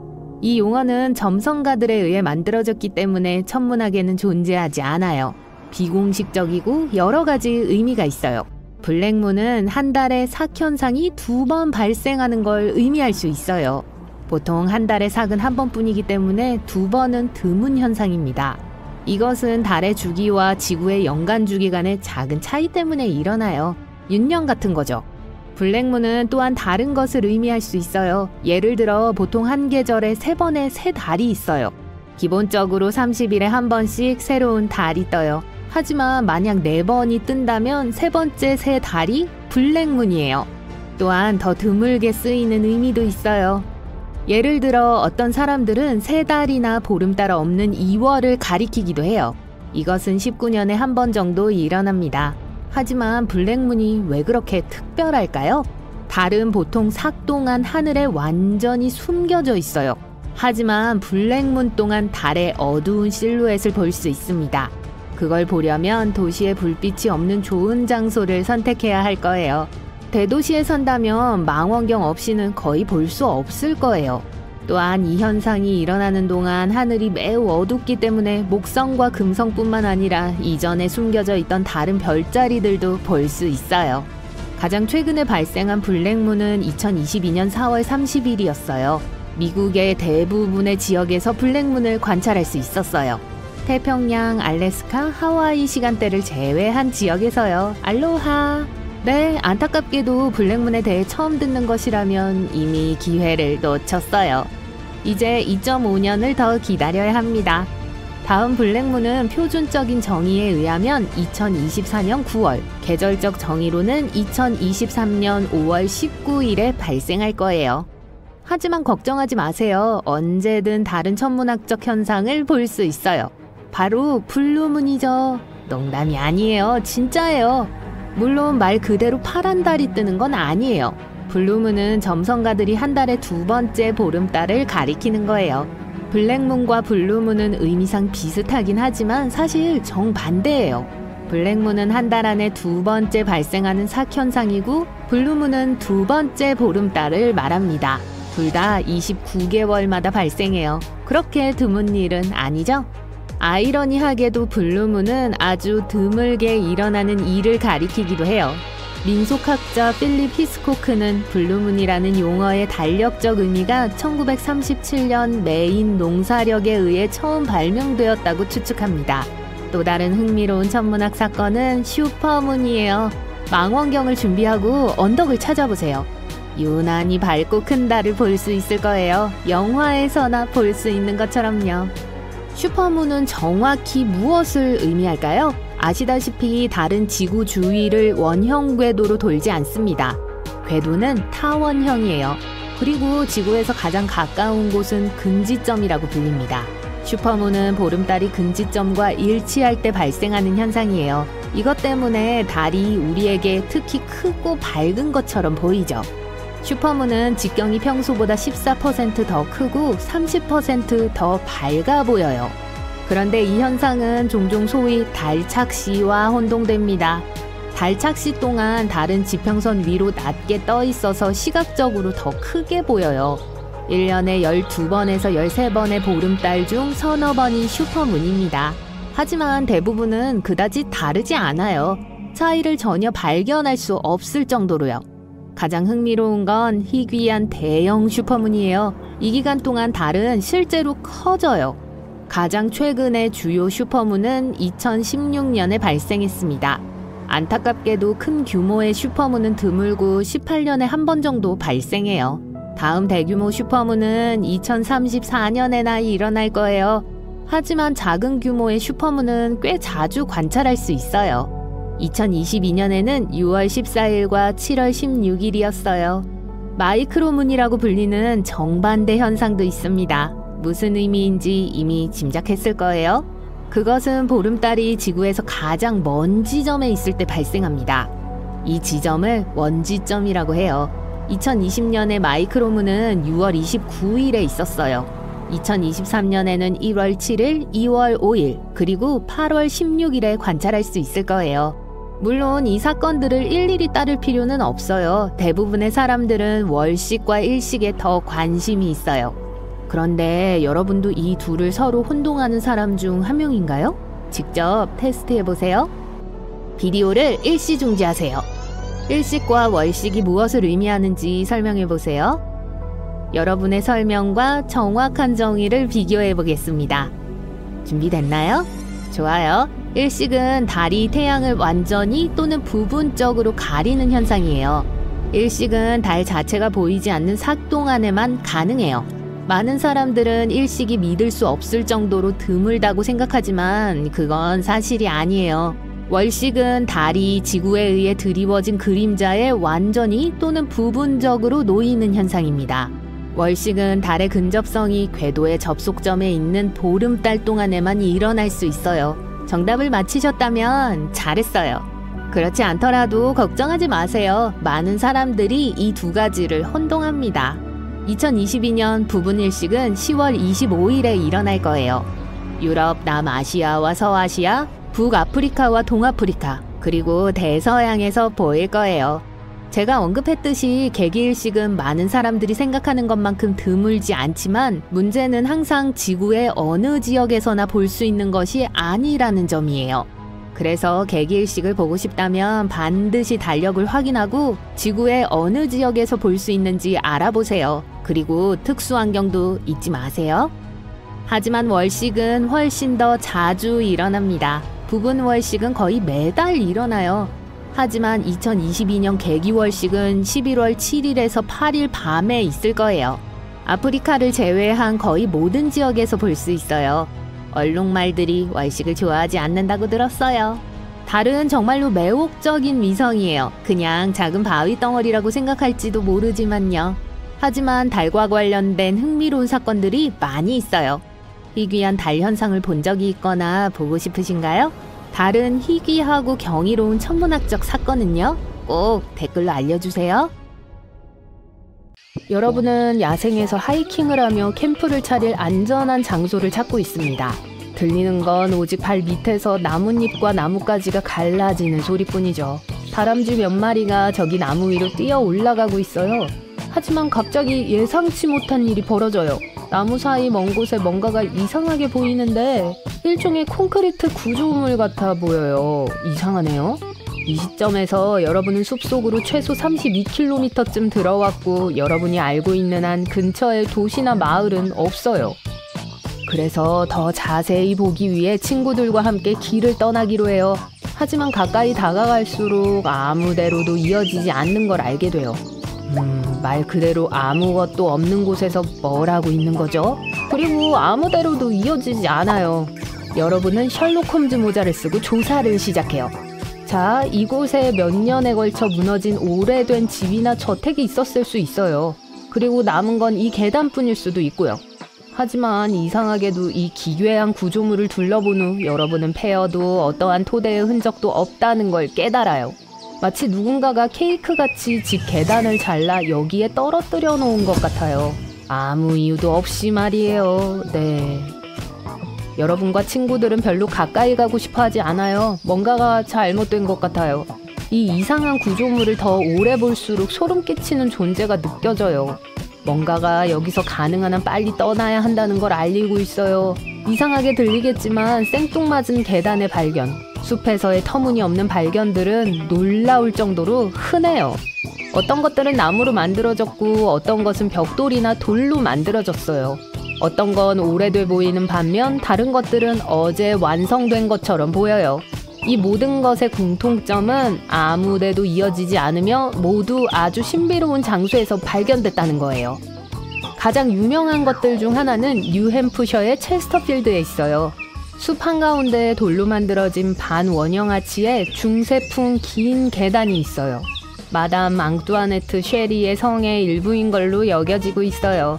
그녀는 파리에서 유명한 가수였어요. 이 성은 약 100년 전으로 거슬러 올라가는데 나중에 1962년에 다시 발견됐어요. 이번에는 계단밖에 없었어요. 또 다른 신비한 고대 계단은 9000년 전으로 거슬러 올라가요. 이탈리아의 한 숲에 있는데요. 꼭대기에 있는 작은 단으로 이어지는 일련의 계단 같아 보여요. 왜 아무데로도 이어지지 않는 걸 만드는데 많은 노력을 기울인 걸까요? 몇몇 전문가들은 그게 일종의 의식용 탑이라고 생각하지만 그 사람들도 모르는 건 마찬가지예요. 인도양에는 인도양 지오이드 로우라는 이상현상이 있어요. 세계에서 가장 큰 일그러진 자연 중력을 만들어내죠. 중광물 퇴적물, 많은 해구들, 그리고 마그마 포켓이 이 지역의 자기장을 방해해요. 지구의 중력은 지구 주변의 다양한 장소에서 변해요.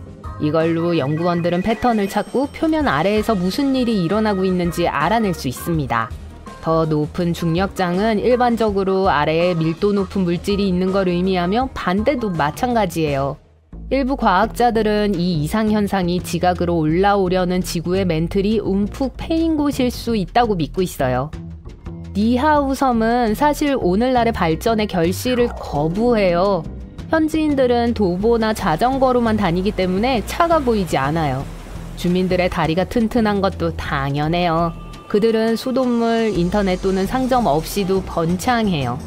섬 전체에 있는 유일한 학교는 보조 발전기가 있는 태양에너지로 작동해요. 그리고 놀라운 건 미국에서 태양열로 움직이는 유일한 학교라는 거예요.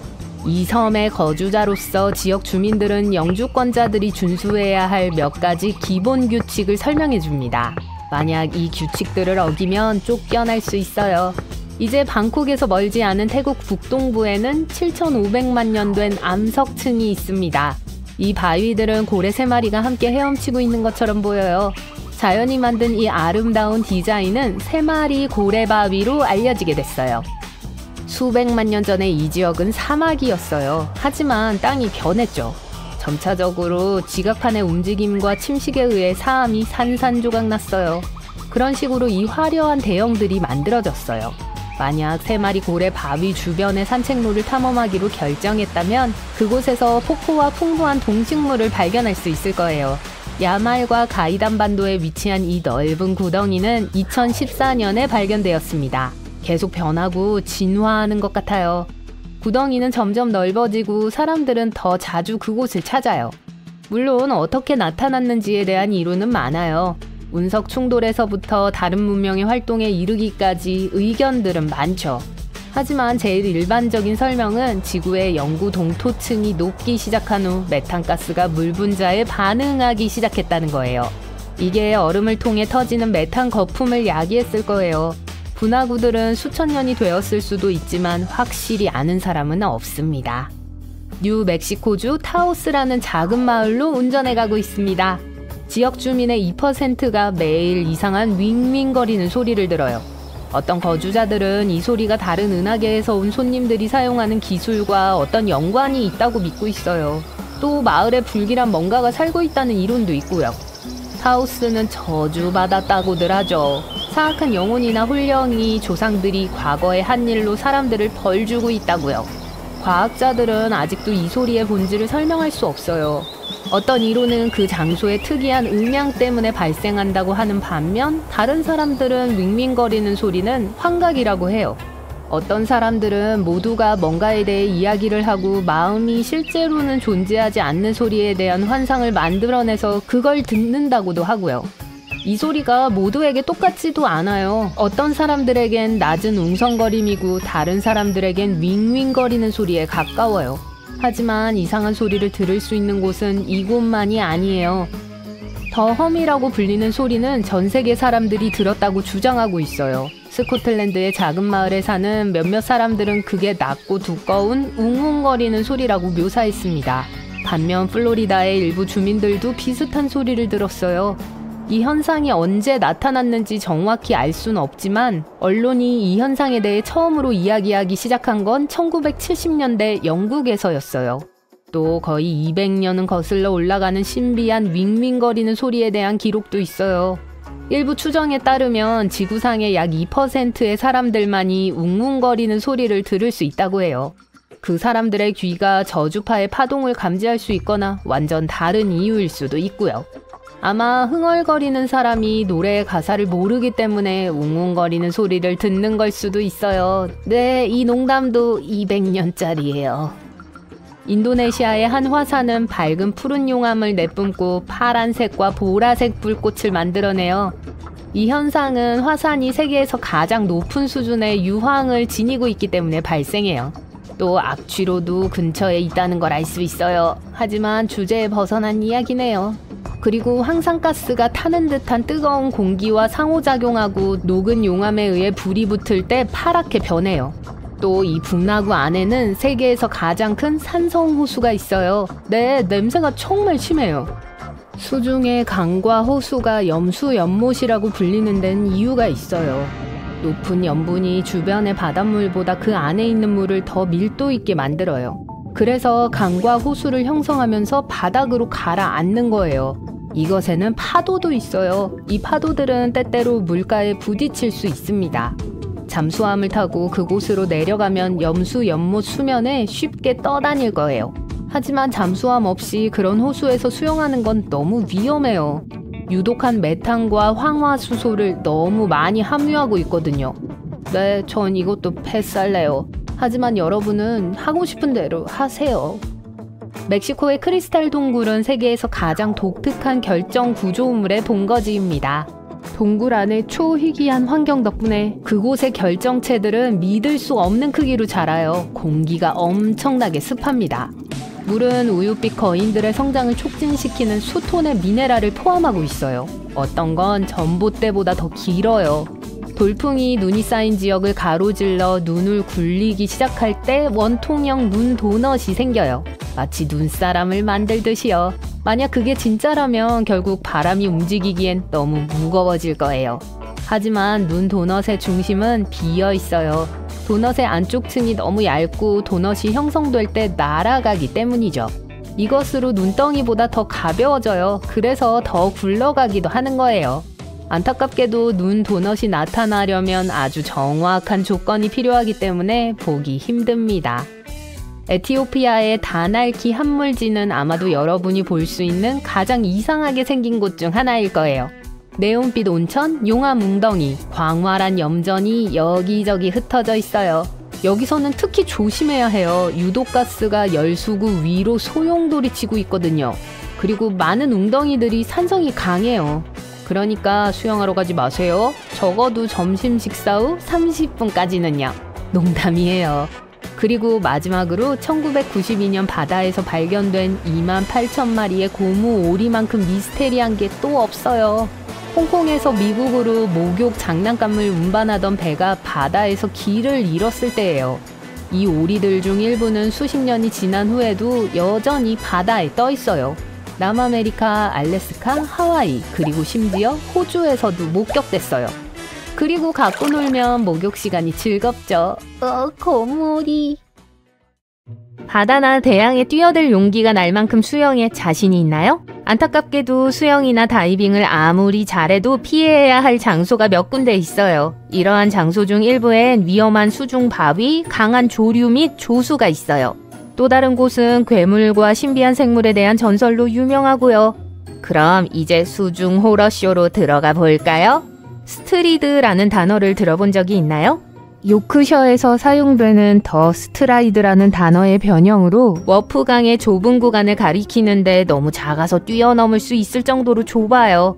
하지만 그 크기에 속지 마세요. 주변에서 가장 위험한 장소 중 하나거든요. 물에 한 발만 들어가도 끔찍한 결과를 초래할 수 있어요. 와프강은 강력한 물살을 가지고 있고 스트라이드는 폭이 좁기 때문에 그 지역에서 물살이 더욱 강해요. 격렬한 물살은 스트라드 주변의 석회암을 침식시켜 다른 강바닥보다 훨씬 더 깊은 빈 공간을 만들었어요. 비밀을 알려드리자면 해류로 인해 스트라드 강둑도 약해졌어요. 따라서 지금 여러분이 서서 빠른 물살을 바라보고 있는 땅은 위험한 물 위에 매달려 있는 깨지기 쉬운 난간일 뿐이에요. 스트라드 강에 빠졌다가 나온 사람에 대한 기록은 아직 없어요. 그리고 최악인 건요, 이 순진해 보이는 개울이 그렇게 위험할 수 있다고는 상상도 못한다는 거예요. 그래서 제가 여러분께 드리는 조언은 수중 모험을 할 때는 좀 더 안전한 수역을 이용하시라는 거예요. 캘리포니아에서 주말 휴양지를 찾고 계신다면 호스슈 호수가 제격입니다. 모래사장, 하이킹 코스, 피크닉 장소 등 모든 것이 갖춰져 있어요. 하지만 잠깐만요. 눈에 보이는 것보다 더 많은 것이 있어요. 이 호수에는 약 405제곱미터에 달하는 고사목으로 둘러싸인 어두운 부분이 있어요. 그리고 이 호수가 차지한 것은 나무뿐만이 아니에요. 1989년과 1990년에 발생한 지진은 뜨거운 마그마 아래에서 이산화탄소를 방출했어요. 이 가스는 공기 중으로 스며들어 호수 주변의 모든 생명체에 피해를 입혔어요. 지금도 호스슈 호수는 30년 전과 마찬가지로 위험해요. 이곳이 무서운 이유는 독성가스의 수치가 무작위로 변하기 때문이에요. 곳곳에 붙어있는 경고 표지판은 즐거운 숲속 하이킹의 공포영화 같은 느낌을 줄 수 있어요. 하와이 카우아이에는 관광객들에게 인기 있는 여행지였던 멋진 폭포들이 모여 있습니다. 키푸 폭포는 한때 수영과 다이빙을 즐기기 위한 명소였어요. 폭포에 가려면 흙길을 따라 한참을 걸어야 했고 마침내 6m가 넘는 높이의 폭포가 아래의 수정처럼 맑은 웅덩이로 쏟아지는 숨막히는 광경에 도착할 수 있었죠. 하지만 2011년부터 일반인의 출입이 금지됐어요. 왜였을까요? 키푸 폭포에서 많은 사고가 발생했기 때문이에요. 물론 폭포 꼭대기에서 뛰어내리는 것이 분명한 이유겠지만 그 외에도 훨씬 더 많은 미스테리한 사건들이 있었어요. 목격자들은 폭포 아래쪽에서 평화롭게 수영을 즐기던 수영객들이 갑자기 수면 아래로 끌려 내려갔다는 이야기를 해요. 이러한 사고에 대한 명확한 설명은 밝혀지지 않았어요. 현지인들은 이 모든 것이 시끄러운 관광객의 방해를 싫어하는 물의 정령 모호 때문이라고 믿어요. 수영장 바닥에 강력한 소용돌이가 있다는 이론도 있어요. 어쨌든 가이드 출판사들은 더 이상 키푸 폭포에 대해 언급하지 않고 있고 무단 침입은 엄중하게 처벌돼요. 태국만에 위치한 삼해산홀은 스릴을 추구하는 다이버들에게 최고의 장소지만 가장 위험한 곳이기도 해요.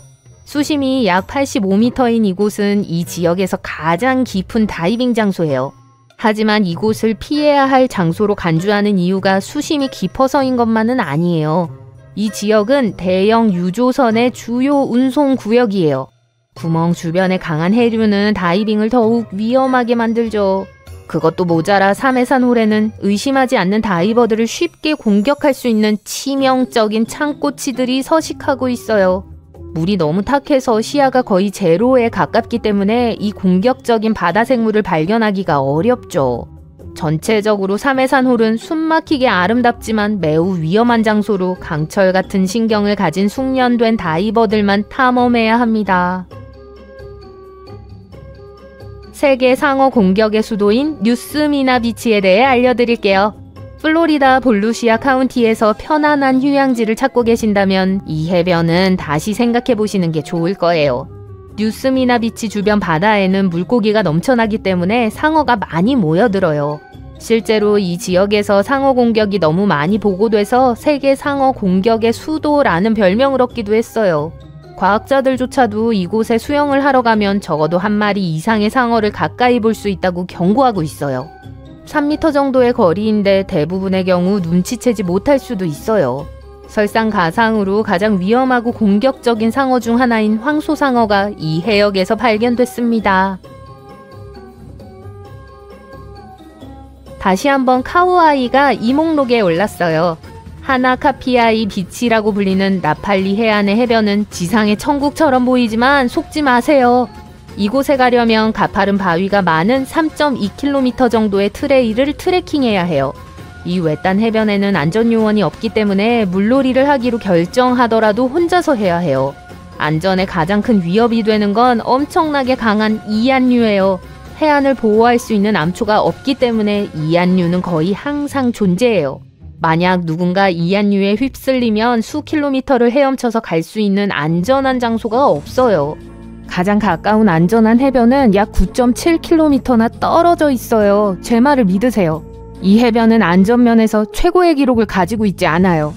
따라서 이 해변을 방문하게 된다면 물에서 멀리 떨어져 있는 편이 좋아요. 공포영화에서나 나올 법한 장소에 대해 말씀드릴게요. 몬태나주 버트에 위치한 인공호수인 버클리 핏에 대한 이야기입니다. 이곳에서 가장 먼저 눈에 띄는 것은 섬뜩하다고밖에 표현할 수 없는 핏빛의 붉은색이에요. 물에 뛰어들고 싶은 유혹을 느낄 수도 있겠지만 그건 큰 실수예요. 만지지도 마세요. 이 물은 카드뮴, 비소, 아연, 납, 구리 등의 중금속으로 인해 매우 위험해요. 이 중금속은 호수를 둘러싸고 있는 바위에서 나오는데 물을 초산성으로 만들어요. 사실 이곳은 예전에는 노천 구리 광산이었기 때문에 이런 색을 띠게 된 거예요.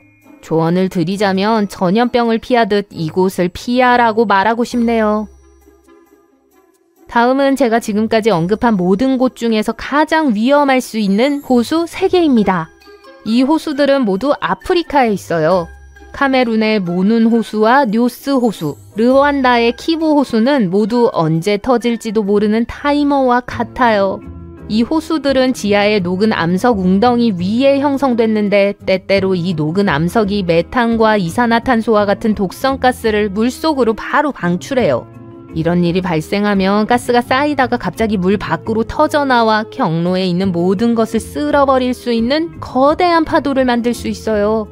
이러한 유형의 분출을 석회암 분출이라고 하는데 주변의 모든 것에 해를 끼칠 수 있는 유독가스 구름을 방출할 수 있죠. 가장 무서운 부분이요?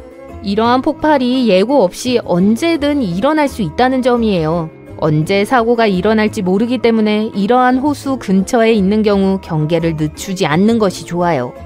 즐거운 수영을 즐기기에 추천하지 않는 다른 장소를 알고 계신가요?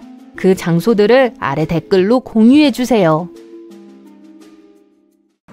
이 사람은 존입니다. 존은 가는 곳마다 온갖 나쁜 날씨와 자연재해를 끌어들이는 것 같아요. 직접 보세요. 어느 날 존은 걔가 안절부절 못하는 걸 알아차려요. 자꾸 출입문을 긁으며 집 주변을 배회하네요. 심지어 울부짖으면서 구석에 숨으려고도 해요. 찬장에서 머그잔들이 달그락거리기 시작했을 때 존은 그게 뭘 의미하는지 깨달았어요. 소리는 전진에 의해 발생한 거예요. 본행사로 이어지는 작은 지진들이죠.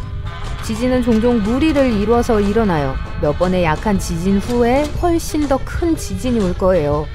재난이 닥치기 전에 사람들은 기이한 푸른 불빛을 알아차릴 수도 있어요. 그중 일부가 땅에서 나오는 것 같아 보여요. 어떤 것들은 공중에 맴돌고 있고요.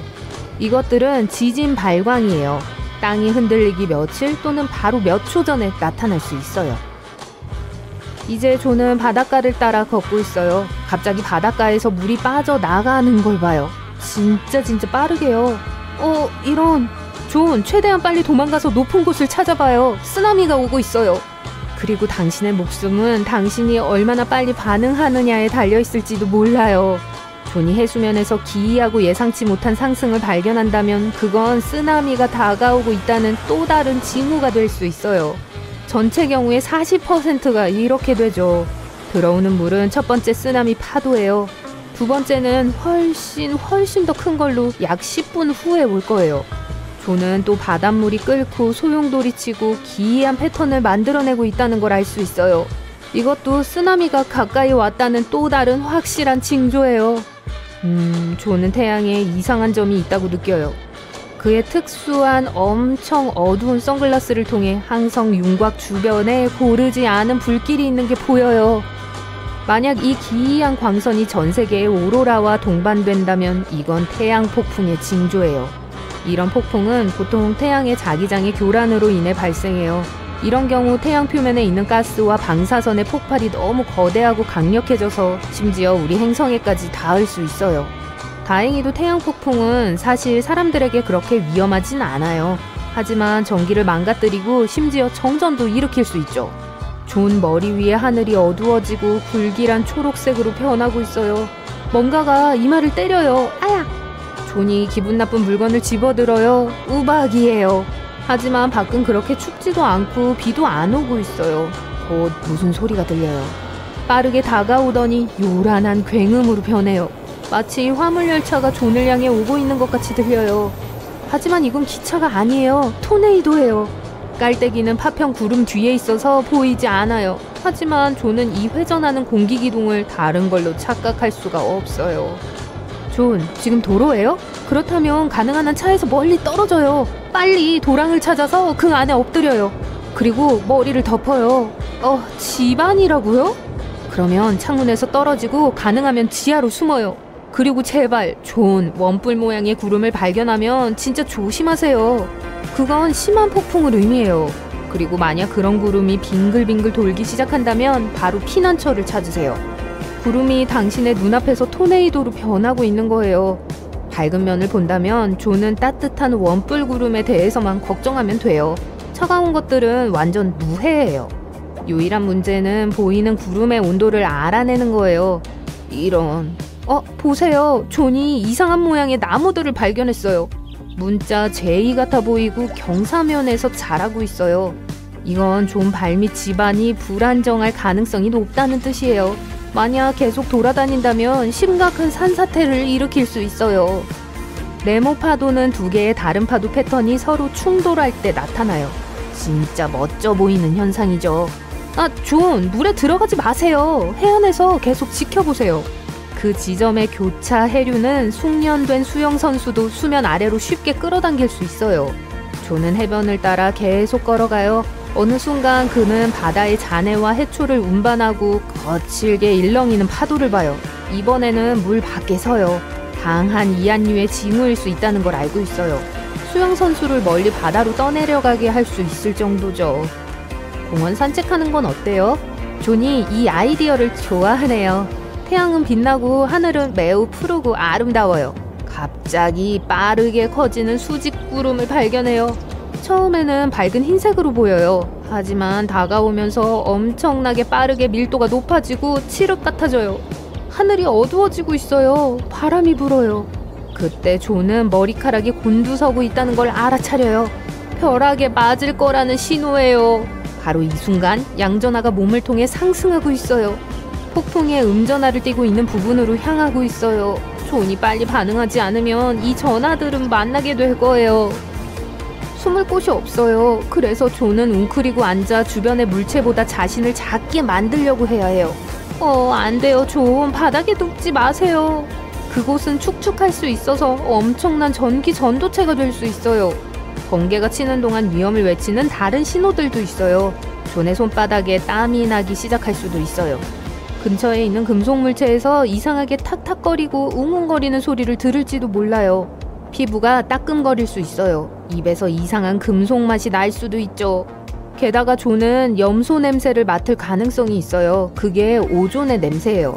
전하가 대기를 구성하는 주요 기체인 질소와 산소의 원자를 분리시켜요. 이 원자들이 다시 모일 때 그중 일부는 3개의 산소 원자로 구성된 분자를 만들어내요. 그게 오존이에요. 하강 기류가 이 가스를 높은 고도에서 여러분이 있는 수준까지 가져오기 때문에 우리는 폭풍우가 몰아치는 동안 이 냄새를 맡을 수 있어요. 어떤 벌레들은 폭풍이 오는 걸 느낄 수 있어요. 그리고 굳는 것으로 자연재해에 대비하죠. 그래서 존은 주변 곤충들이 나른해 보인다는 걸 알아차렸을 때 대비해야 한다는 걸 알게 돼요. 그리고 벌들은 폭우를 예측할 수 있어요. 이 생물들은 비가 오기 전날부터 훨씬 더 열심히 일하기 시작해요.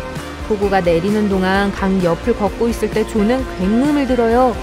두려움으로 몸이 마비되는 것 같아요. 존 쪽으로 오고 있는 갑자기 불어난 물일 가능성이 높아요. 실제로 물과 함께 파편들이 같이 내려오는 걸 봐요. 물이 점점 더 탁해지고 어두워지면서 빠르게 색을 바꾸고 있어요. 돌발 홍수는 아주 위험해요. 당장 안전에 주의하세요, 존. 또 어느 날은 존이 멋진 벽구름을 봐요. 8km까지 뻗은 것 같아요. 가장 좋은 시나리오는 그냥 심각한 폭풍이 오는 거예요. 하지만 벽구름이 원을 그리기 시작하면 토네이도의 확실한 징후입니다. 존은 발 밑에 얼음이 내는 소리를 들으며 산의 눈밭을 가로질러 걷고 있어요. 소리가 약간 공허하네요. 빨리 발자국 주변에 균열이 있는지 확인해보세요. 만약 있다면 눈사태가 일어날 가능성이 높아요. 곧 존은 눈사태가 자신이 있는 곳으로 오는 걸 봐요. 비탈길을 벗어나기 위해 최선을 다해요. 대부분의 경우 내리막길로 갔다가 옆으로 방향을 틀면서 피해 달아날 수 있어요. 하지만 이번에는 아니에요. 존은 시간이 충분하지 않다는 걸 깨닫고 제일 가까운 나무로 향해요. 존이 나무를 정말 꽉 잡고 있는다면 눈사태가 그를 끌어당기지 않을지도 몰라요.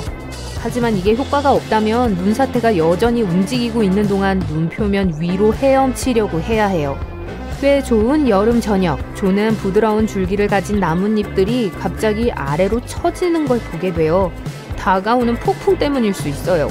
극한의 날씨가 오기 직전에 공기가 보통 더 습해져요. 나뭇잎들도 축축해지고 무거워지고 바람이 그걸 쉽게 뒤집어요. 존은 꽤 오래된 집에 살고 있고 내부 벽에 균열이 있는 게 익숙해요. 하지만 어느 날 그중 일부가 넓어진 걸 알아차려요. 그리고 보세요. 새로운 게 몇 개 더 있어요. 이건 알람입니다. 존은 석회암이 많은 지역에 살고 있어서 새로운 균열은 그의 집 옆에 싱크홀이 곧 열릴 거라는 걸 의미할 수 있어요. 존은 선방구름에 감탄하느라 시간을 낭비하지 않으려고 서둘러 집에 가고 있어요. 공상과학 영화에 나오는 것 같네요. 이것들은 따뜻하고 습한 공기가 뇌우의 상승 기류에 휘말릴 때 형성돼요. 그리고 이 불길한 구름은 대부분 폭풍이 오고 있다는 것을 의미하죠. 최근 사우스 다코타에서 흥미로운 일이 일어났어요. 인터넷에서도 난리였으니 아마 여러분도 이미 알고 있을 거예요. 2022년 7월, 이주의 하늘이 갑자기 녹색으로 바뀌었어요. 그래서 거기서 무슨 일이 있었나요? 인위적이었던 건지 아니면 자연적이었던 건지 한번 알아봅시다. 2022년 7월 5일 화요일입니다. 폭우가 지나간 후 미국 사우스 다코타주의 상공은 여전히 흐렸어요. 지역 주민들은 마침내 밖으로 나가 하늘이 강렬한 짙은 녹색을 띠고 있다는 걸 보았고, 이런 건 처음 있는 광경이었죠. 사람들은 그게 공상과학 소설이나 공포영화에 나오는 것 같았다고 했어요. 당연하게도 사우스다코타 주민들은 즉시 소셜미디어를 통해 이 소식을 퍼뜨리기 시작했어요. 사람들은 아름답지만 아주 섬뜩한 사진을 트위터에 공유했죠. 수폭포와 몇몇 다른 마을들 위에 있던 사진을 보여주었어요. 비록 초자연적인 것처럼 보였지만 사실 이건 전혀 무서운 현상이 아니에요. 그냥 빛과 대기가 미치는 영향 때문이에요. 이런 일은 거의 일어나지 않으며 보통 정말 안 좋은 날씨가 다가오고 있다는 걸 의미하죠. 그리고 사우스 다코타에서도 마찬가지였어요. 사람들이 사진을 공유하기 전에 뇌우가 수폭포 마을을 휩쓸었어요. 이것은 미국 기상청에 의해 확인되었어요. 이 허리케인은 끔찍했습니다. 시속 161km 정도였어요. 보퍼트 풍력 계급에 따르면 이건 가장 빠르고 가장 파괴적인 폭풍이었어요. 이 계급에는 등급이 12개가 있고 최대 풍속은 시속 170.5km부터 시작해요. 그런데 이건 왜 뉴스에 안 나왔던 거예요? 그건 주민들에겐 일상적인 일이기 때문이죠. 뇌우는 미국에서 아주 자주 발생해요. 특히 따뜻한 달에요. 그리고 이런 뇌우 열의 하나는 토네이도와 같은 심각한 게 될 수 있어요. 이것도 예외는 아니었죠. 이것은 소위 데레코 폭풍이라는 것이었어요. 데레코는 아주 광범위하고 오래가요. 사실 빠르게 움직이는 심한 뇌우와 폭우가 합쳐진 거예요. 사람들은 종종 데레코가 토네이도만큼 강하다고 해요. 하지만 이 둘에는 차이가 있어요. 토네이도는 회전하는 공기기둥인 소용돌이에요. 보통 지름이 약 150.4m예요. 때론 폭이 최대 4km에 이를 수도 있지만요. 이걸 우연히 본 사람들이 전혀 안 부럽네요. 하지만 요점은 회전한다는 거예요. 바람이 어떤 보이지 않는 중심 근처의 원에서 아주 빠르게 움직여요. 데레코는 강한 뇌우 또는 강한 뇌우 체계로 직선형 바람을 동반해요. 다시 말해 회전하지 않아요. 대신 데레코는 어딘가를 정해서 단순히 그곳으로 달려가요. 아주 의욕적인 마라톤 선수처럼 말이죠. 데레코를 보통 토네이도와 비교하면 후자는 시속 46km에서 61.5km까지 6단계의 강도를 갖고 있어요. 그리고 데레코는 약간 작은 평균 등급이 1에서 2인 토네이도와 같아요. 보통 속도는 시간당 117.5km에서 182km의 범위 내에 있어요. 그리고 두 경우 모두 심한 뇌우, 번개, 그리고 비를 동반할 수 있죠. 하지만 그래도 둘은 다른 거예요. 폭풍이 남긴 피해 흔적이 386.2km를 넘고 시속 93.3km 이상인 경우 데레코가 돼요. 예측하기가 상당히 어려워요. 기상학자들이 폭풍을 전혀 예상하지 않은 맑은 날에도 생길 수 있어요. 그러고 나서 바람이 갑자기 불어요. 너무 갑작스러워서 폭발하는 것 같이 느껴질 수도 있어요. 하지만 국립기상청은 주민들이 대비하고 숨을 쉴 수 있는 시간을 갖도록 최소한 이런 일이 일어나기 30분이나 1시간 전에 사람들에게 경고를 주려고 노력하고 있습니다. 이번에도 다르지 않았어요. 폭풍이 미네소타와 아이오와주뿐만 아니라 사우스 다코타의 거의 모든 지역을 휩쓸었어요. 그 결과는 아주 심각했어요. 3만 명 이상이 전기를 사용할 수 없게 되었어요. 다행히도 사람들은 무사했어요. 그건 지역 주민들이 데레코에 꽤 익숙해서예요. 하지만 초록색 하늘은 달라요. 지역 주민들에게도 아주 드문 광경이었죠. 모두들 왜 이런 일이 일어났는지 궁금해했어요. 안 좋은 징조인가요? 아니면 보통의 기상현상인가요? 솔직히 말해서 과학자들은 정확한 설명을 할 수 없어요. 비록 추측일 뿐이지만 이게 꽤 설득력이 있는 것 같아요. 녹색 하늘은 아주 드문 현상이에요. 대부분의 과학자들은 강력한 폭풍이 일몰이나 일출 전에 그 지역에 접근할 때 이런 일이 일어난다고 생각해요. 그러면 그 지역의 하늘이 초록색으로 변하죠. 한때 비슷한 사건을 겪은 MBC 기상학자 빌 카린스는 폭풍 전에 일어난 거대한 우박 때문에 녹색 하늘이 나타난 거라고 했어요. 우선 하늘이 왜 푸르게 보이는지 아니면 분위기에 따라 왜 다른 색인지에 대해 이야기해봅시다. 간단히 말해서 태양이 동시에 모든 색 스펙트럼의 모든 광선들을 운반해요. 전체적으로 우리에겐 흰색으로 보일 수 있지만 사실 동시에 모든 색이 들어있어요. 하지만 이 색 파장들은 모두 길이가 달라요. 예를 들어 푸른색 광선은 다른 광선들보다 짧아요. 붉은색 파장보다 공기 분자로부터 더 잘 튕겨서 우리에게 더 빨리 도달해요. 이것 때문에 보통의 맑은 날에 하늘이 파래 보이는 거예요. 동시에 붉은색과 주황색 파장은 아주 길고 더 느리게 이동해요. 그래서 보통 뒤처지죠. 하지만 태양이 지평선 아래로 내려가거나 떠오를 때 광선의 방향이 바뀌고 이 파장들이 우리에게 더 잘 도달해요. 비록 일출과 일몰이 우리에겐 빨간색과 주황색으로 보일지라도 사실 그 사이에는 여전히 푸른색과 녹색 파장이 있다는 걸 의미하죠. 하지만 우리에게 더 빨리 도달하고 빨간 광선보다 더 강해지기 위해선 어딘가에 튕겨져 나와야 해요. 제가 무슨 말을 하려는지 아시겠어요? 여기서 바로 물이 등장해요. 구름은 물방울로 이루어져 있어요. 예를 들어 강한 바람으로 인해 아직 떨어지지 않고 충분히 커지면 하늘에서 빛이 어떻게 움직이는지에 영향을 미쳐요. 크고 강한 폭풍은 대부분 물과 우박으로 이루어져 있어요. 그리고 물은 무엇보다도 푸른빛과 녹색빛을 제일 잘 반사시켜요. 그래서 비록 실제로는 투명하지만 강과 호수의 물이 우리에겐 청록색으로 보이는 거예요. 아, 그리고 조류도 중요해요. 그래서 왜 하늘이 녹색으로 변하는지에는 몇 가지 중요한 요인들이 있어요. 우선 태양은 수평선에 있어야 해요. 또 다른 요인은 폭풍 구름이 다가오는 동안 하늘을 완전히 덮어서는 안 된다는 거예요. 햇빛이 들어올 공간이 조금 있어야 해요. 그러면 눈에 거의 띄지 않는 푸른 광선이 폭풍 구름 위로 뛰어 올라요. 물방울과 우박에 의해 튕겨나가요.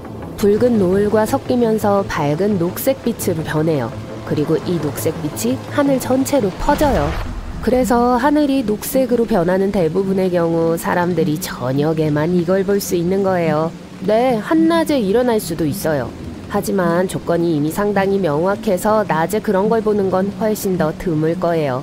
그럼에도 만약 녹색 하늘이 보인다면 당황할 필요는 없어요. 반드시 끔찍한 폭풍이 오고 있다는 걸 의미하진 않아요. 가능성은 높지만 그럼에도 꼭 그런 건 아니죠. 그냥 폭우일 수도 있어요. 아니면 큰 우박이거나. 다시 말해 녹색 하늘을 본다면 숨기는 게 좋을 거예요. 그리고 차를 숨기세요. 하지만 집에서 편안하게 이 놀라운 하늘을 보고 있을 만큼 운이 좋았다면 정말 흥미진진할 거예요. 만약 이런 걸 언뜻 봤다면 아주 희귀하고 특별한 경험을 할 기회가 있었다는 것만 알아두세요. 어떤 사람들은 본 것 중에 제일 굉장한 일이었다고 해요. 러시아 발트해 연안에는 수수께끼 같은 국립공원이 있습니다. 춤추는 숲은 지금까지 어떤 과학자도 설명하지 못한 곳입니다. 숲의 소나무는 모두 고리와 나선형으로 꼬불꼬불 굽어 있어요. 그 지역의 모래 언덕을 보다 안정적으로 만들기 위해 소나무를 심었던 60년대 초반이 돼서야 그 모습을 드러냈죠. 한 가지 이론은 불안정한 모래가 나무를 이렇게 꼬이게 만들었다는 거예요. 꼬불꼬불한 나무에 대한 다른 이론들에선 강한 바람 혹은 초자연적인 힘 때문이라고 하고 있습니다.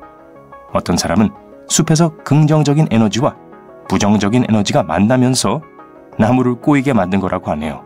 지역 전설에 따르면 나무 고리 중 하나를 통해 나무에 올라가는 사람은 수명이 1년 늘어나거나 소원이 하나 이루어진다고 합니다. 이거 마음에 드네요. 엽기적인 나무에 대해 말하자면 이탈리아 피에몬트 지역에서 자라는 나무 한 그루를 빼놓을 수 없죠. 그곳에선 뽕나무 꼭대기에서 벚나무가 자랍니다. 이상한 것은 두 나무 모두 완전 건강하다는 거예요. 토성의 북극에 계속되는 폭풍은 모양이 이상합니다. 육각형이에요. 아마도 바람이 기울기 때문일 것 같아요. 이 구름 패턴의 총 길이는 14,500km로 지구의 지름보다 약 1,800km 더 깁니다. 육각형은 여러 해 동안 관찰되었지만 더욱 신비로워졌습니다. 색깔도 변했거든요. 예전엔 청록색이었지만 최근엔 황금색으로 바뀌었죠. 색이 변하는 이유는 계절이 바뀌면서 극지방이 햇빛에 노출되기 때문이에요. 워싱턴의 오크빌에서 비가 오는 게 드문 일은 아니지만 이 비는 여전히 과학적으로 확실하게 설명되지 않았습니다. 흔한 빗물방울 대신에 하늘에서 투명한 젤리 형태의 빗방울이 떨어졌어요. 이 방울들이 약 58제곱킬로미터에 걸쳐 내렸죠. 이 비에 매우 가까이 간 사람들은 감기 같은 증상을 경험했다고 합니다. 그 방울은 뭐였을까요? 연구원들은 이 방울에 인간 백혈구가 들어있다고 주장했습니다. 이후 실험에서는 핵이 없는 것으로 나타났어요. 어떤 사람들은 이 방울이 해파리가 증발되어 비처럼 내린 거라고도 하고 심지어 상업용 비행기에서 떨어진 폐기물이라고 주장하기도 합니다. 항해하는 바위라고도 알려진 걸어다니는 바위는 외부의 개입 없이 캘리포니아의 데스밸리 국립공원을 가로질러 이동하며 가는 길을 따라 흙과 모래에 긴 흔적을 남깁니다. 움직이는 바위에 다양한 타임랩스 영상 자료가 찍혀 있어요. 과학자들은 심지어 몇몇 바위에 GPS 내비게이션을 설치했고 바위가 상당한 속도로 움직인다는 것을 알아냈습니다. 일부 연구원들은 밤 동안 데스밸리의 어는 듯한 기온 때문에 얇은 얼음이 만들어진 후 낮이 되자 얼음이 녹을 때까지 바위가 움직이게 된 거라고 생각합니다. 아니면 롤링 스톤즈 콘서트가 있었거나요? 농담입니다. 시베리아의 바타가이카 분화구는 지하 세계의 문처럼 보입니다. 길이는 약 1km이고 깊이는 86m예요. 하지만 성장을 멈추지 않습니다. 깊이가 점점 더 깊어질수록 지하층이 더 많이 노출되죠. 이 층들은 수천 년 전 지구의 모습을 보여줍니다. 움푹 꺼진 땅에 지구가 예전에 어떤 기후였는지가 드러나거든요. 이 분화구는 60년대에 급속한 삼림 벌채로 나타나기 시작했습니다. 나무는 더 이상 땅의 그늘을 들이우지 않았고 땅은 더 뜨거워졌죠. 그래서 영구 동토층이 녹으면서 분화구가 형성된 거예요. 뉴멕시코 타오스의 웅웅거리며 고동치는 소리는 1990년대 이후 현지인들을 미치게 만들었습니다.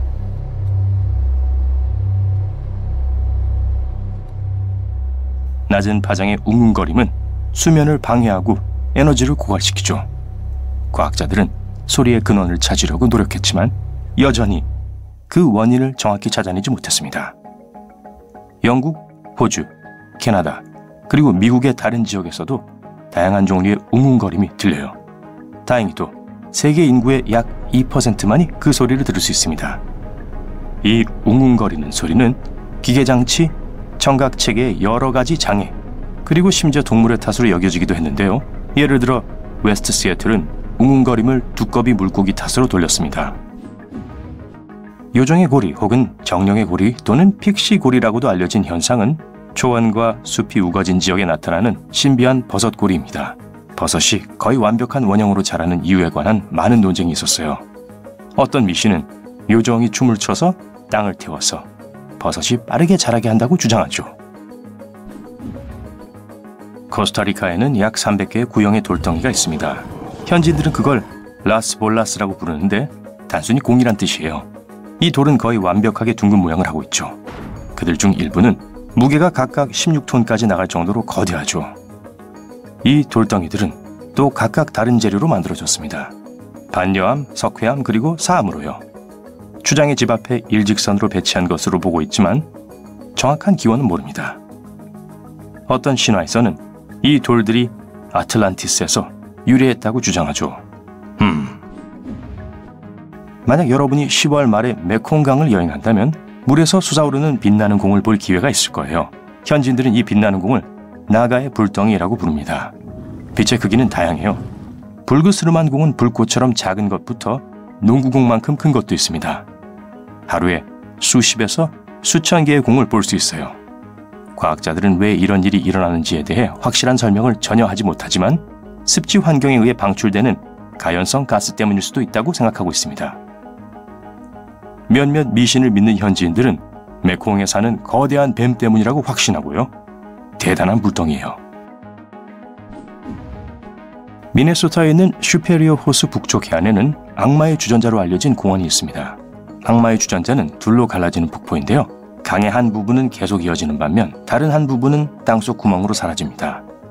무엇이든 악마의 주전자에 던진 물체는 다시 나타나지 않아요.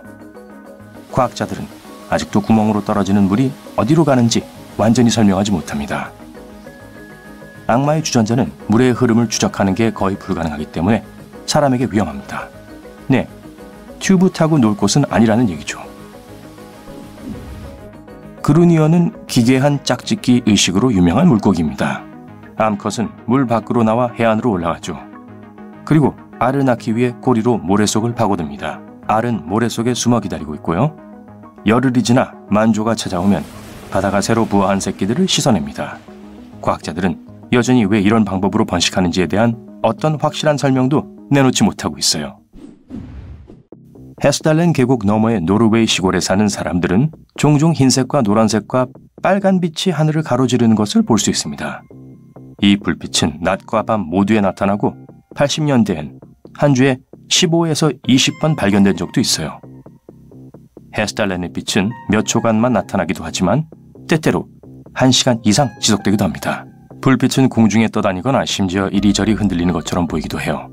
어떤 과학자들은 이 빛의 원인이 이온화된 철먼지 때문이라고 믿고 있고 다른 과학자들은 나트륨과 산소, 수소를 포함한 연소 때문이라고도 합니다. 단지 잘못 식별된 항공기라고 주장하는 사람들도 많아요. 옐로스톤 공원에는 유명한 끓는 호수가 있지만 그 호수가 끓는 호수로 세계에서 유일한 것은 아닙니다. 아마존 깊은 곳에는 항상 뜨거운 6.5km 길이의 샤나이 팀피시카 강이 있어요. 그 이름은 태양이 끓였다는 뜻이죠. 뭐 실제로 끓는 건 아니지만 섭씨 91도까지 도달하기 때문에 파스타를 익히기에 충분합니다. 한번 해볼까요?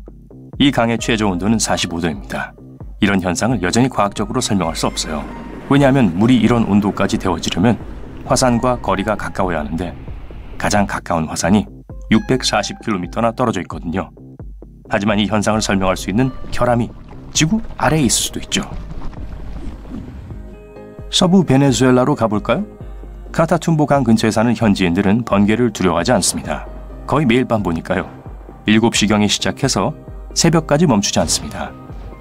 영원히 멈추지 않는 카타툼보 번개는 2010년 1월부터 3월까지 한 번 몇 달 동안 멈춘 적이 있었는데요. 아마 가뭄 때문이었을 거예요.